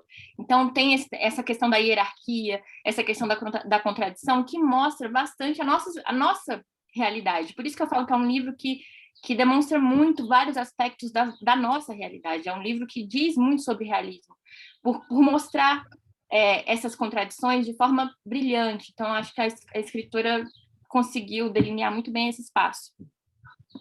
Uma fala do Felipe, que ele falou agora, sobre a questão de coletivizar, né? Uma raça, enfim, uma estrutura, os negros, a sua gente, o seu povo. Isso também acontece com os povos indígenas, quando fala assim, os indígenas, ou seja, você descaracteriza, você desconfigura uma individualidade da pessoa, porque é aí que você não torna aquele ser humano, né? Você torna ele um coletivo, um grupo, e você olha para ele dessa forma de hierarquia, de não conseguir individualizar esse sujeito. Então, é uma violência também, né? É uma forma de demonstrar essas violências. Sobre a questão do racismo velado, eu indico alguns livros que eu li e me ajudaram muito a entender sobre isso, que foi o da Abdias Nascimento, o Quilombismo, da Lélia Gonzalez, que tem saiu um livro dela agora, e tem outro que eu já tinha há um tempo atrás, que é a Primavera das Rosas Negras, e do Achille Mbembe, que é Necropolítica, que fala bastante sobre essa questão do velado não ser tão velado assim. E por que a negritude ela é reconhecida com uma certa dificuldade pela própria pessoa negra, porque ela não se reconhece negro num sistema racista. Então, fala bastante sobre isso, e um que toca bem no cerne dessa questão, que é o Tornar-se Negro, da Neuza Santos Souza. Ela fala belíssimamente dessa psique, né? Ela vai na psicanálise falar sobre essa estrutura de como que você, sendo negro, não se enxerga negro numa sociedade racista, né? E quão violento é isso, essas máscaras, que também a gente pode falar do Frantz Fanon, dessas máscaras que são colocadas e que não nos permite olhar para si mesma, a violência que a gente faz com nós mesmos. Então, aí conversa bastante com a estrutura do auto-ódio, né? E aí é muito, muito interessante. Eu indico para todo mundo ler, porque eu li e hoje eu tenho palavras, né? A gente não tinha palavras para lidar com isso, mas a gente tem palavras. Tem muitos. Os nossos antigos escreveram bastante coisa, ensinaram muito. A gente tem que ir atrás, tem que estudar, porque está tudo lá. E é isso, eu queria agradecer o grupo, que toda hora surge uma conversa diferente, a gente fica, eu quero falar sobre isso também, aí tem que esperar, tem que levantar a mão, e aí você anota, e é ótimo, eu gosto. Participo de vários clubes e também acho que é uma forma muito boa da gente discutir a nossa realidade, aprendendo com quem escreveu, com quem veio antes e com quem está aí também, porque a literatura contemporânea também diz muito sobre nós, que a gente precisa dar uma olhada para si todos os dias. E é isso, obrigada, gente. Bota essas referências no chat depois, ou então lá no Discord, para a gente poder sedimentar. Coloco sim. Valeu. Sim, Carol, super. Coloquei no chat, realmente, aí também o convite para ir para o Discord. Para quem não acompanhou nos últimos, como a gente vai perder esse chat do Zoom, né? Então, eu copio o texto do chat e jogo lá no canal do encontro no Discord. Aí boto lá a foto também que a gente vai tirar daqui a pouco, que é hora de cortar o bolo, né? Que a gente fala, a foto do bolo. E, Carol, ótimas referências. Eu acho que realmente, né, as ciências humanas estão aí com esses conceitos para a gente poder falar sobre, para a gente poder dar nome para as coisas, porque as narrativas são muito poderosas. E eu acho que é isso, né? Ao invés de eu, pelo menos a sua fala me fez pensar nisso, né? Ao invés de eu dizer que na perspectiva de quem recebe usar esse termo de, para mim era velado, para mim era um racismo velado, porque eu não tinha consciência, eu não tinha clareza. Para mim não era racismo, para mim racismo não existia, né? Assim, as coisas que eu sofri era do âmbito, tipo, do âmbito bem babaca mesmo, do tipo... mas também da mesma forma que chama o menino de palmito, ok, estamos chamando de outra coisa, né? Tipo assim, era naquele lugar bem todo mundo sofre isso, tá tudo certo, né? Tipo assim, faz parte, é o bullying da escola. Ah, legal. E ao invés de chamar isso de racismo velado, trazer mais esses outros conceitos, né? De auto-ódio, de, sei lá, de não identificação com o próprio eu, de não conhecimento da história, né? Eu realmente acho que essa, aliás, é toda a problemática que a gente está vivendo, né, gente? Porque as palavras têm poder, têm força, têm histórico, têm contexto, então você usa uma expressão racismo velado e, pô, ela tem muita coisa por trás, né? Então, assim, adorei as referências e tal. O que eu ia trazer também sobre esse parágrafo aqui que eu achei maravilhoso, que é a posição em que ela... Cadê? Gostaria de continuar em termos amigáveis com Carol. Ela tinha sido paparicada por tanto tempo que não podia cortar os laços com Carol e o departamento infantil, assim, sem mais nem menos. A posição em que ela estava a lembrava de jovens nações em busca da independência. Quando conquistavam a independência, descobriam que ela era um brinquedo perigoso. Eu acho que essa frase que mais assim, realmente me pegou, me marcou, porque realmente quando a gente fala sobre a história se repetir, sobre uma sensação de não mudança das coisas, a gente vê as coisas sendo tão atuais, eu vejo sempre, realmente, na história, parece assim, enquanto o Homo sapiens está aí, a gente vai repetindo esse processo, né? Porque eu até fiquei pensando sobre o que eu falei aqui, porque eu joguei na minha fala anterior sobre isso, da gente, tudo que a gente faz necessita do outro, necessita de alguém que depende daquilo que a gente tem para entregar, e eu falei assim, mas eu mesma fiquei pensando assim depois, o quanto que eu continuo achando isso uma verdade muito latente, e o quanto que isso é desconsiderado, né? Porque isso me parece o cerne de muitas questões que a gente vive. Porque a gente é conectado, nós somos sociais. Então, essa fantasia de que eu posso... Esse discurso, né, que vem muito da lógica do Ocidente, né, para em contraposição às comunidades, às questões das aldeias, a coisa comunitária, né? Que é possível você ser independente, é possível você cuidar da própria vida, né? É tão pueril, assim, isso é tão frágil quando você vai ver na prática mesmo quanto isso é frágil, porque a gente está muito conectado ao outro.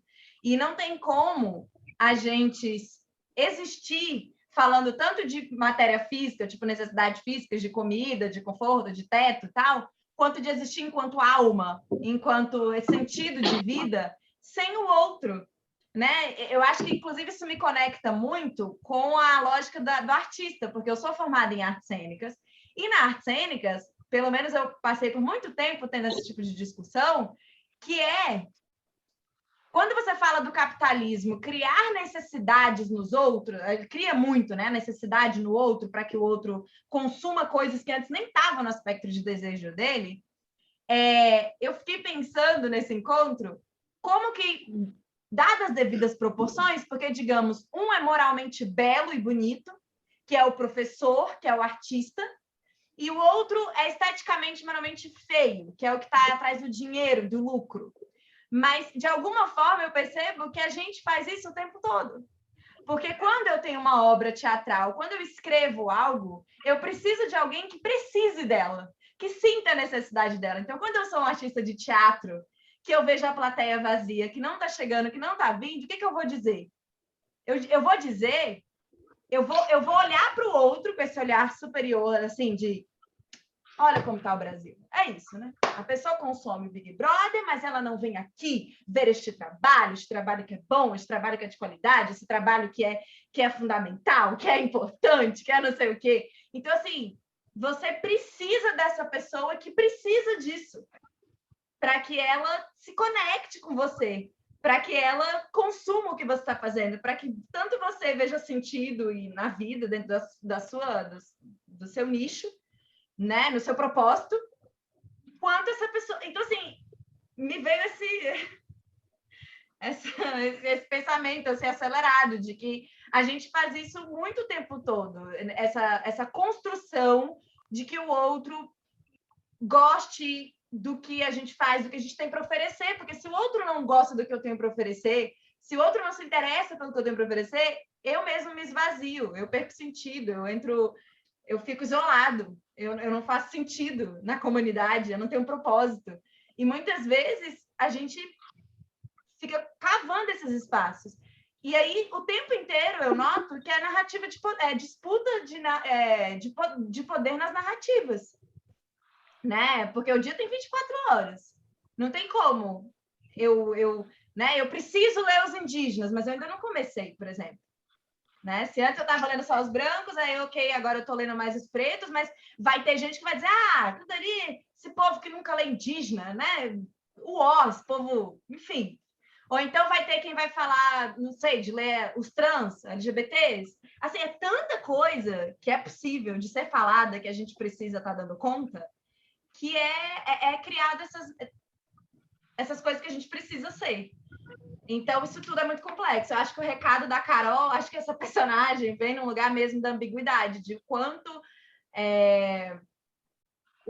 é muito mais complexo do que a gente pensa. Eu acho que casa com o filme que também a gente viu ontem, que alguém já falou aqui, né? Acho que o filme também trouxe essa perspectiva de, né, no 1º de outubro, que é um filme que vai se dar ali no período da próxima independência da Nigéria, dá para ver conflito de tribo, um crime acontecendo, mas com exatamente o filme acaba num lugar não de certo, errado, maquiavélico, ele era o mal, ele estava não sei o quê, mas de complexidade mesmo desses encontros, dessas narrativas. Jesus. Viajei. Pode falar, Guilherme. Você não viajou, não, só roubou minha fala, porque eu ia falar justamente essa frase da independência, né, de coisas perigosas, mas apenas complementando e adicionando para a complexidade, beleza, a gente está lendo agora escritoras pretas do continente africano, a gente está lendo agora a escritora nigeriana, mas a gente está lendo o quê? Uma Igbo, a gente não teria que talvez ler uma Hausa, tem que ler uma Yorubá, e sabe, é muito complexo tudo, né? E no filme, no livro, ela não aborda muito, ela fala dos Igbos ali e tal, mas no filme rola mais essa complexidade. Você favoreceu aquele porque ele vem da tua etnia, ele é da tua religião, ele é da tua tribo, fala a tua língua. E no Brasil, acho que teve maior influência Yorubá mesmo. E daí você entender que a Nigéria foi formada assim de protetorados ingleses do norte e do sul, que já foram tomados pelos ingleses. Então, você formou uma nação através do colonizador, e sendo que as tribos dentro tinham muitas disparidades. Então, esse processo de independência foi uma coisa assim estranha, né? Tinha a formação da nação agora. Será que eu sou nigeriano? Mas aí, ao mesmo tempo, a Ada, nossa cidadã de segunda classe, quando ela tem um dos filhos, desculpa o spoiler, ela quer usar uma roupa vestindo a bandeira da Nigéria, porque ela quer mostrar para todo mundo naquele hospital que ela é nigeriana. Então, é uma coisa muito complexa mesmo, é um processo. Eu só queria acrescentar. Passo para frente. Isso aí.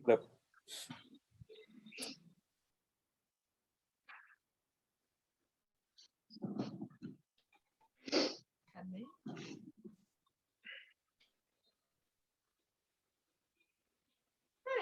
Estou me recuperando ainda dessa minha loucura aqui. Então, sem mão levantada, né? Acabou-se a fila. Eu fui trazendo um pouco também só do lado contemporâneo, já que a gente está falando muito do livro, da ciência social, mas trazendo só essa questão da Nigéria, assim, um pouco, contemporâneo mesmo, que ela nem cita isso no livro, né? Estou falando dessa viagem que a gente acaba fazendo para os países, que a gente começa a pesquisar uma coisa ali, outra coisa ali. Eu estava vendo com muita preocupação de ontem para hoje a questão do Boko Haram, né? Que eu não sei se todo mundo aqui tem consciência, mas justamente nessa minha pesquisa da Nigéria eu pude ter consciência desse grupo islâmico, né? Um grupo islâmico do norte, os Hausas. Exatamente, e que tem um braço aí, né? Entende? Radicalismo da Al-Qaeda, né? Que fala e tal. Então, assim, hoje é muito foda a gente, para quem estava aqui desde o primeiro encontro, que a gente passou por Ruanda na questão dos Hutus com os Tutsis, e a gente tem hoje a questão, a gente teve essa questão quer dizer, desculpa, hoje mesmo, na Nigéria, que é o Boko Haram, uma disputa mesmo de islamismo e cristianismo, né? Porque é disso que se trata, na verdade. Tanto é que o significado da expressão Boko Haram é que educação ocidental é um pecado, né? Então, é um grupo que realmente tem feito muitas violências na Nigéria. Inclusive, há alguns anos houve aquela história das crianças sequestradas, né? Foram mais de 200 meninas sequestradas, e que, pelo menos na reportagem que eu assisti de um ano atrás, né, elas continuam desaparecidas. Teve as que conseguiram fugir, mas de fato elas estão lá, né? Casaram com os militantes do Boko Haram, enfim, foram usadas para sei lá o quê, hoje fazem parte do movimento, a gente não sabe do destino, mas mostrando essa disputa mesmo, né? Porque eles acreditam, então, que a cultura islâmica né, pura, perfeita, é a verdade e tal, e a cultura do Ocidente veio muito para destroçar, o que é muito louco, porque toda vez que a gente vai pensar na raiva que se tem de um país colonizado, que veio com valores ocidentais, que veio com verdades, e você tinha que... E aí você reage criando um grupo terrorista que está se defendendo contra essa entrada do outro, que está te colonizando culturalmente, mas aí você vira um puto extremista e passa a matar e perseguir e sequestrar pessoas, né? A gente vai olhar para isso com... né? Isso tem que ser resolvido. Isso não pode acontecer, isso não pode existir. Eles são... A gente fica tentando, não, eu pelo menos fico tentando, né, não falar, eles são maus, né? Mas eles têm atitudes más, né? De atitudes ruins perante a outros seres humanos, de aniquilação e tal. E isso me preocupa, porque eu fiquei assistindo essas reportagens do Boko Haram, pensando assim, o quanto que o Brasil está sendo extremamente armado nos últimos anos. E o quanto que o discurso que existe, ele é muito claro do cristianismo, sobretudo dos evangélicos, de que eles têm a verdade, de que o deles é o certo, e que os outros enfim, é a sociedade perdida, degenerada, ideologia de gênero, e, enfim, coisas... Então, assim, isso me fez um alerta, assim, no sentido assim, cara, essas coisas, elas vêm, são grupos que vão se armando, vão se consolidando. E, cara, o que está tendo de liberação de armas, o quanto que a população está sendo armada nos últimos anos, assim, os gráficos, os índices, as compras, as escolas de tiros e os discursos de que a petralhada, né, a galera vermelha deve ser eliminada, eu fico realmente assim, será? Vai rolar mesmo, sabe? Assim, o que nos espera na nossa história, né? E é muito sutil, né, gente? É um sutil, mas não é, porque quando a gente está nas nossas bolhas, com teto, com casa, com comida, participando de clubes do livro, a gente fala disso de um lugar que não é a nossa sobrevivência no dia de amanhã. Então, isso nos autoriza a falar sobre tudo isso, mas sair daqui e, sei lá, ter uma vida confortável, né? Ler outro livro, ir para um parque, não sei, assistir uma coisa legal, Netflix. É muito diferente de quem está com a vida o dia, todos os dias, precisando dar conta e sobreviver, porque tem medo de sair na rua, porque vai ser morto, porque não vai ter o que comer amanhã, porque, né, uma pessoa que não pode expressar o afeto dela. É muito punk, assim, me vem por um momento pensar em que será que tô indo para os extremos, gente, tô indo para o esporte do pensamento aqui, porque me faz pensar, será que de alguma forma é meio que isso que falam lá dos alemães na época do Holocausto, sabe? Que tipo assim, você tem lá, a gente fala assim, como é que eles deixaram isso acontecer? Eu fico pensando, sabe? Porque a gente tem milhares de mortos, tanto por um vírus, quanto por fome, quanto por discriminação mesmo, né? Tem discriminação religiosa, terreiros sendo explodidos, a bomba lá na porta dos fundos, sabe? Tipo assim, e a gente tá aqui, entendeu? Assim, eu fico realmente assustada, assim, qual é o bonde dessa história se repetindo, o meu papel, onde que eu tô, e meio também o que eu faço, né? É aquela coisa que o que eu faço? aliás, indo por outro mote, que é a questão do dinheiro das organizações, que é o que a Silvia trouxe, né? Quando a gente, pessoa privada, pessoa que não está ligada ao Estado, tenta fazer uma ação voluntária, terceiro setor, né? Criar uma ONG, criar um projeto para direcionar seu dinheiro para ajudar pessoas, nós, enquanto ONG, enquanto sujeitos, a gente não tem poder político, parlamentar ou coisas assim para tipo, ir lá e cobrar o imposto sobre herança, da distribuição de renda do cara que tem um iate de 500 milhões. Então, a gente tenta fazer a nossa parte. E a nossa parte é, digamos, se eu, Jéssica, conseguir juntar muito dinheiro, aí eu vou dizer, não, eu quero criar uma fundação, uma ONG e tal. Só que é isso, como eu quero ajudar todo mundo que está na linha da pobreza, que tem R$0, então, tipo assim, eu vou destinar lá, eu falo assim, não, eu vou dar uma bolsa de R$1.000 por mês para tantas pessoas. E realmente, uma das regras do meu programa vai ser, essa pessoa não pode acumular bolsa. Por quê? Porque eu quero atender quem não tem nada.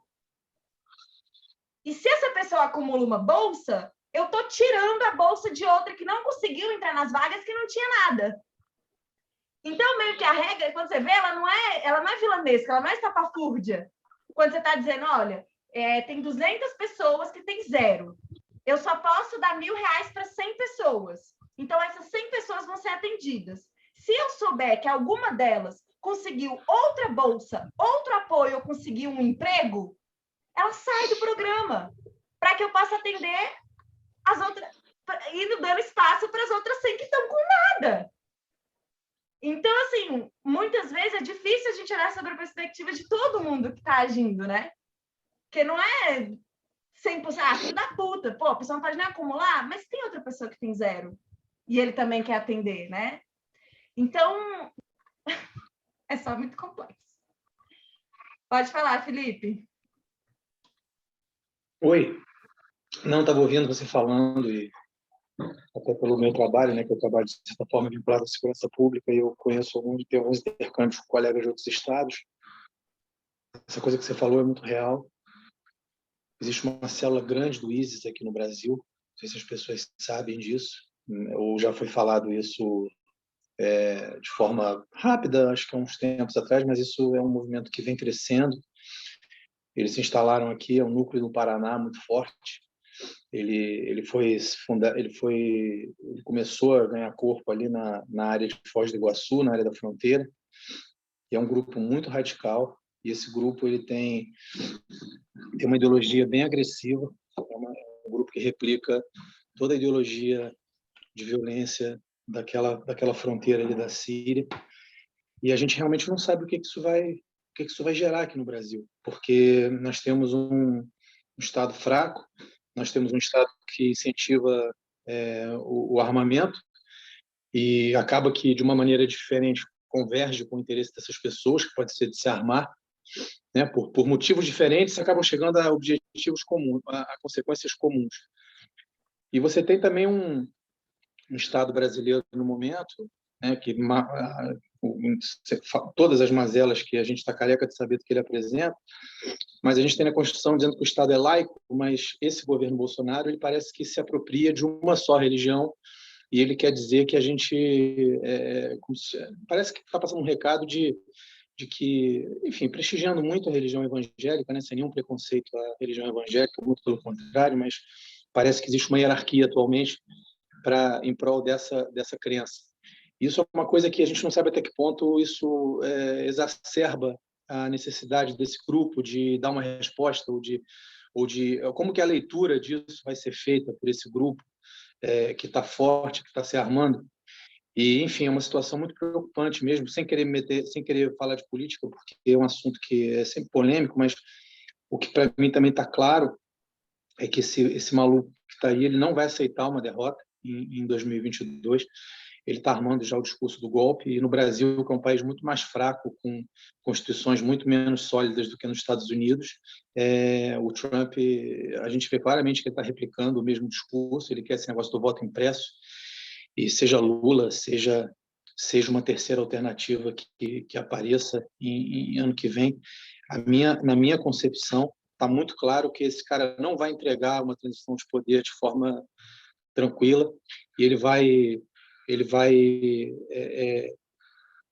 se ele contar com o apoio dos militares, né, ele vai fazer de tudo para se perpetuar, e é uma coisa muito preocupante. Enfim, eu não vou me estender nisso, porque eu acho que desvirtua o tema do grupo, e eu só pedi essa fala porque eu achei interessante você falando do Boko Haram e essa coisa do radicalismo islâmico, e você tocou até nesse ponto, e eu lembrei, eu queria só acrescentar esse dado, mas a nossa situação aqui no Brasil ela é extremamente preocupante sobre esse aspecto aqui. Eu acho que a gente vai ter uma ruptura institucional iminente, assim, muito drástica, e a gente vai passar por uma prova de fogo no final do ano que vem. Vamos ver. É só isso que eu queria trazer.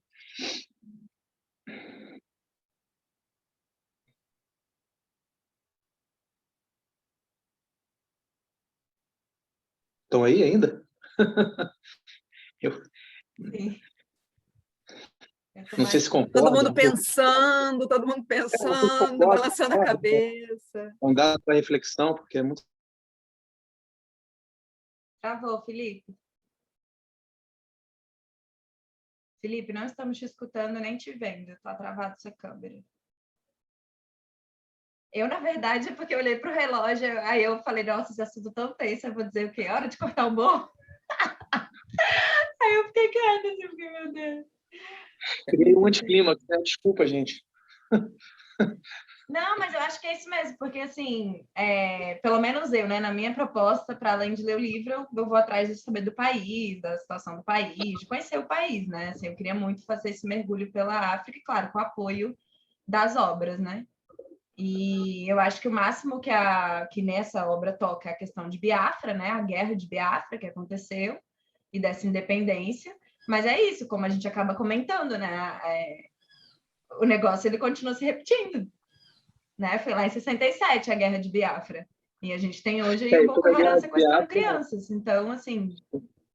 Sobre a guerra de Biafra, Jéssica, desculpa botar a colher, mas quem não leu, quem tiver interesse em aprofundar essa questão da Nigéria, eu acho que o livro obrigatório é O Meio Sol Amarelo, da Chimamanda Ngozi Adichie, que ele é um livro maravilhoso. Ela tem uma trilogia que é... Trilogia não, né? Ela tem 3 livros, que é o Hibisco Roxo, O Meio Sol Amarelo e o Americano, que a escrita dela é primorosa, mas quem quiser se debruçar e se aprofundar sobre a questão da guerra de Biafra na Nigéria, acho que a gente falou sobre isso um pouco na aula, no encontro passado, né? Mas O Meio Sol Amarelo, eu li recentemente, é assim um livro obrigatório para esse tema, muito, muito, muito bom, até porque a escrita dela é muito boa.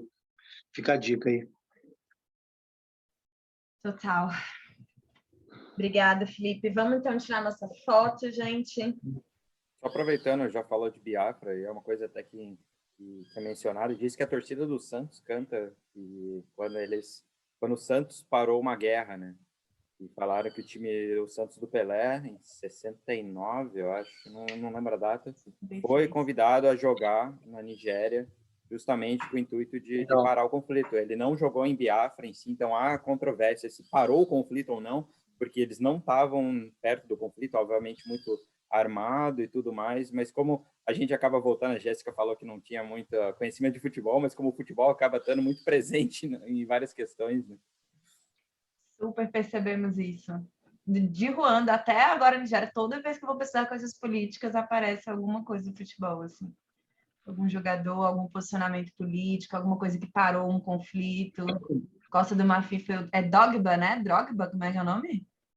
Drogba, Didier Drogba. Pois é, sim, é impressionante. Inclusive, sobre a Nigéria tem um podcast, né? Futebol na Política, que é sobre a Nigéria conectada com o futebol, né? Tem um episódio. Bom, então vamos lá, é hora de cortar o bolo. Pegando aí a capinha do livro, quem quiser pegar, quem quiser trazer o livro aí para a gente tirar a fotinha. Todo mundo foi de Kindle, é? Quase, tá meio metade. É mais fácil, eu acho muito Dá para esperar chegar. Eu queria, quase comprei a série completa, mas não ia chegar. Cara, eu queria gostar de Kindle, cara, mas eu confesso, eu tenho uma dificuldade muito grande, é uma coisa horrível. Cara, depois que eu voltei... Depois que eu legal. voltei de uma viagem O com Rogério 24 acho que livros ligou na a mala. câmera, mas ele foi pegar o livro, que ele sumiu. A Sara, você vai ligar? A gente te espera. Ó, acho que eu preciso me apresentar, Sara. Tudo bem, se quiser, olha. Oi. Eu cheguei no finalzinho porque eu me confundi com o horário, eu fiz bagunça. Eu tô aqui em Roraima e, bom, os horários são diferentes e eu não peguei muito da discussão. Eu descobri o clube de leitura tem umas 2 semanas, que um amigo daqui postou no Instagram porque o livro tinha chegado e aí eu achei a proposta muito legal e aí eu comprei o livro e li. Na verdade, falta um pedacinho no final ainda para terminar. E, bom, eu quero tentar participar e ter uma constância aqui. Mas dessa vez eu fiz confusão. Tudo bem. Mas foi gravado, vocês podem assistir. Foi gravado, você assiste. É. Pronto. Deixa eu pesquisar aqui, ó. Então, vamos lá. Calma aí, deixa eu só deixar aqui já aberto. Porque aí, gente, eu já jogo lá no Discord, tá? Para quem quiser pegar a fotinha. 1, 2, 3 e X.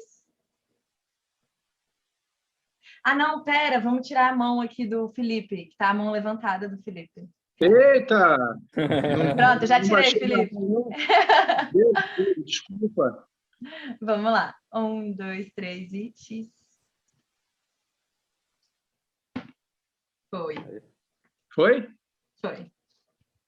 Já posto aqui. Próximo é a Djamila, né? Djamila Pereira de Almeida.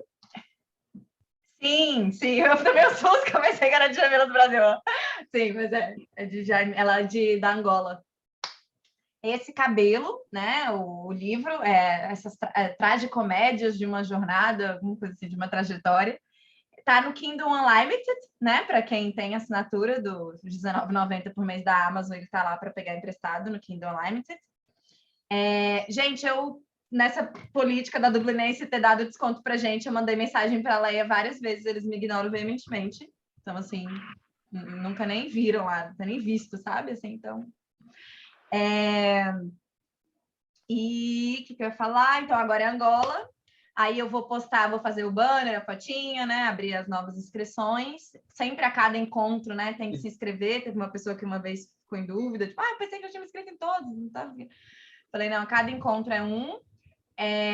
Aí, como eu falei, tem o Discord, que é o nosso aplicativo de mensagem instantânea que a gente conversa e troca ao longo da jornada, links, referências, etc. É onde eu estou colocando agora a foto e vou copiar o conteúdo do chat. E as referências também, quem quiser ir lá e deixar. É isso, né? Bolo cortado. Lembrando que, Jéssica, a Bush, ela tem 20 livros escritos.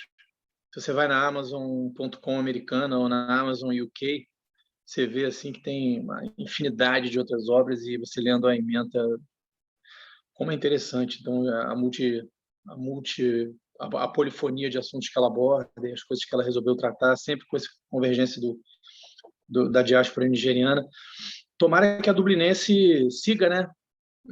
Traduzindo ela e introduzindo as obras dela no Brasil, porque é uma autora que a gente está vendo aqui que ela é muito rica, ela tem muito para nos dizer e nos ensinar de uma maneira agradável, sutil, fluida, como é a prosa dela. É muito, muito, muito tranquilo você ler o livro dela. Você vai lendo assim, parece que você está lendo como alguém falou aí, um conto, e você vai, quando você vê, você já acabou o livro e você adquiriu tanta coisa interessante para refletir. Tomara que esse projeto da Dublinense continue e ela possa ser mais traduzida. Sim, inclusive várias dessas obras, né? Quando eu fui fazer minha pesquisa das autoras africanas, eu vi, assim, primeiro que... Exatamente, tem livros que são muito antigos, que estão conseguindo chegar agora, é isso, né? O mercado mostrando a necessidade de ler essas obras, então as editoras precisando da gente, a gente precisando delas. Então, fazendo esse movimento de expressar isso para que eles publiquem, para que eles tragam, né? Eu vejo que a Bush é realmente, assim, quase que uma querida, né, dos clubes, assim, tem uma adesão muito grande ao material dela, à escrita dela. Eu fiquei a fim de ler outros vários, assim, até pela sinopse mesmo, mas eu vi que não tinha no Brasil, não estava traduzido, assim. Mas vamos esperar. A A própria... própria Pizzi Dangarembga, que você botou no clube também, As Condições Nervosas, não sei se você sabe, é uma trilogia essa obra, né? E a Capulana, ela trouxe apenas a primeira, que é o Condições Nervosas, que é considerado um dos melhores livros da África do século XX, no júri do Zimbábue, famoso. E eu mandei e-mail para a Capulana, eu perguntei, eles falaram que estão em tratativas para trazer as duas outras continuações, digamos assim, da trilogia. Bem legal. Então a gente fica como leitor também, como esses clubes, assim, acho que tem uma voz mais coletiva, essa função de acionar as editoras para cobrá-las, entre aspas, para trazer as sequências, eu acho que é muito, muito interessante, porque acho que esses projetos às vezes funcionam sob demanda também. E a divulgação... Quando rolar um encontro, a gente faz, né, o vídeo. Sim, sim. Que nem a gente fez da Aya, né? Falei dela só porque lembrei do assunto aqui, por causa do livro dela também. Guilherme, você falou da gente fazer vídeo? Não, eu falei que quando rolar o encontro desse livro, a gente faz o pedido para a editora para lançar os novos, que nem a gente fez o da Aya, né, no passado. Sim, total. Eu acho que realmente a gente tem que... É o que eu tô falando, você tem que mostrar que você quer, né? Que você tem um público consumidor, porque a lógica de quem está lá operando financeiro da editora é aceitar a obra se tiver público, né? Então, se a gente não se coloca, não tem como eles saberem, e aí eles rejeitam, né, a proposta. Eu acho a Nigéria assim é um grande exportador também, na minha pesquisa eu percebi, assim, é o país principal assim no sentido econômico de exportação de materiais, né? Tanto é que exatamente a questão de Nollywood, a questão das escritoras, a gente tem Chimamanda, a gente tem o Chinua, a gente tem a Bush, a gente tem essa moça que você acabou de falar. Tem um prêmio Nobel de literatura, né, que é o Wole Soyinka, que é um, sim. Cara fantástico também. Então a Nigéria realmente tem muito material, assim. Com certeza. Inclusive, eu ia comentar que aquele prêmio lá é um prêmio literário, né? Aquele Booker International Prize, né? Que acabou de ganhar o melhor livro, senegalês, o Irmão de Alma, né? Irmão de Alma. E que mostra a sinopse sobre os soldados que foram escalados nessa época de Segunda Guerra Mundial, não sei agora a primeira, a segunda, mas Primeira Guerra Mundial, Jéssica. Mas que eles eram muito escalados por conta de fazer medo, né? Porque eles eram a questão do preto, né? Do selvagem, do monstro e tal. Então, eles eram colocados em guerra, né? Recrutados para poder servir desses monstros que assustariam a frota oposta, né? Então, é uma obra que eu achei o assunto bem, bem delicado. Gente, é isso. Vou até encerrar aqui para a gravação. Tem aquela questão, não é, né, mandando ninguém embora, mas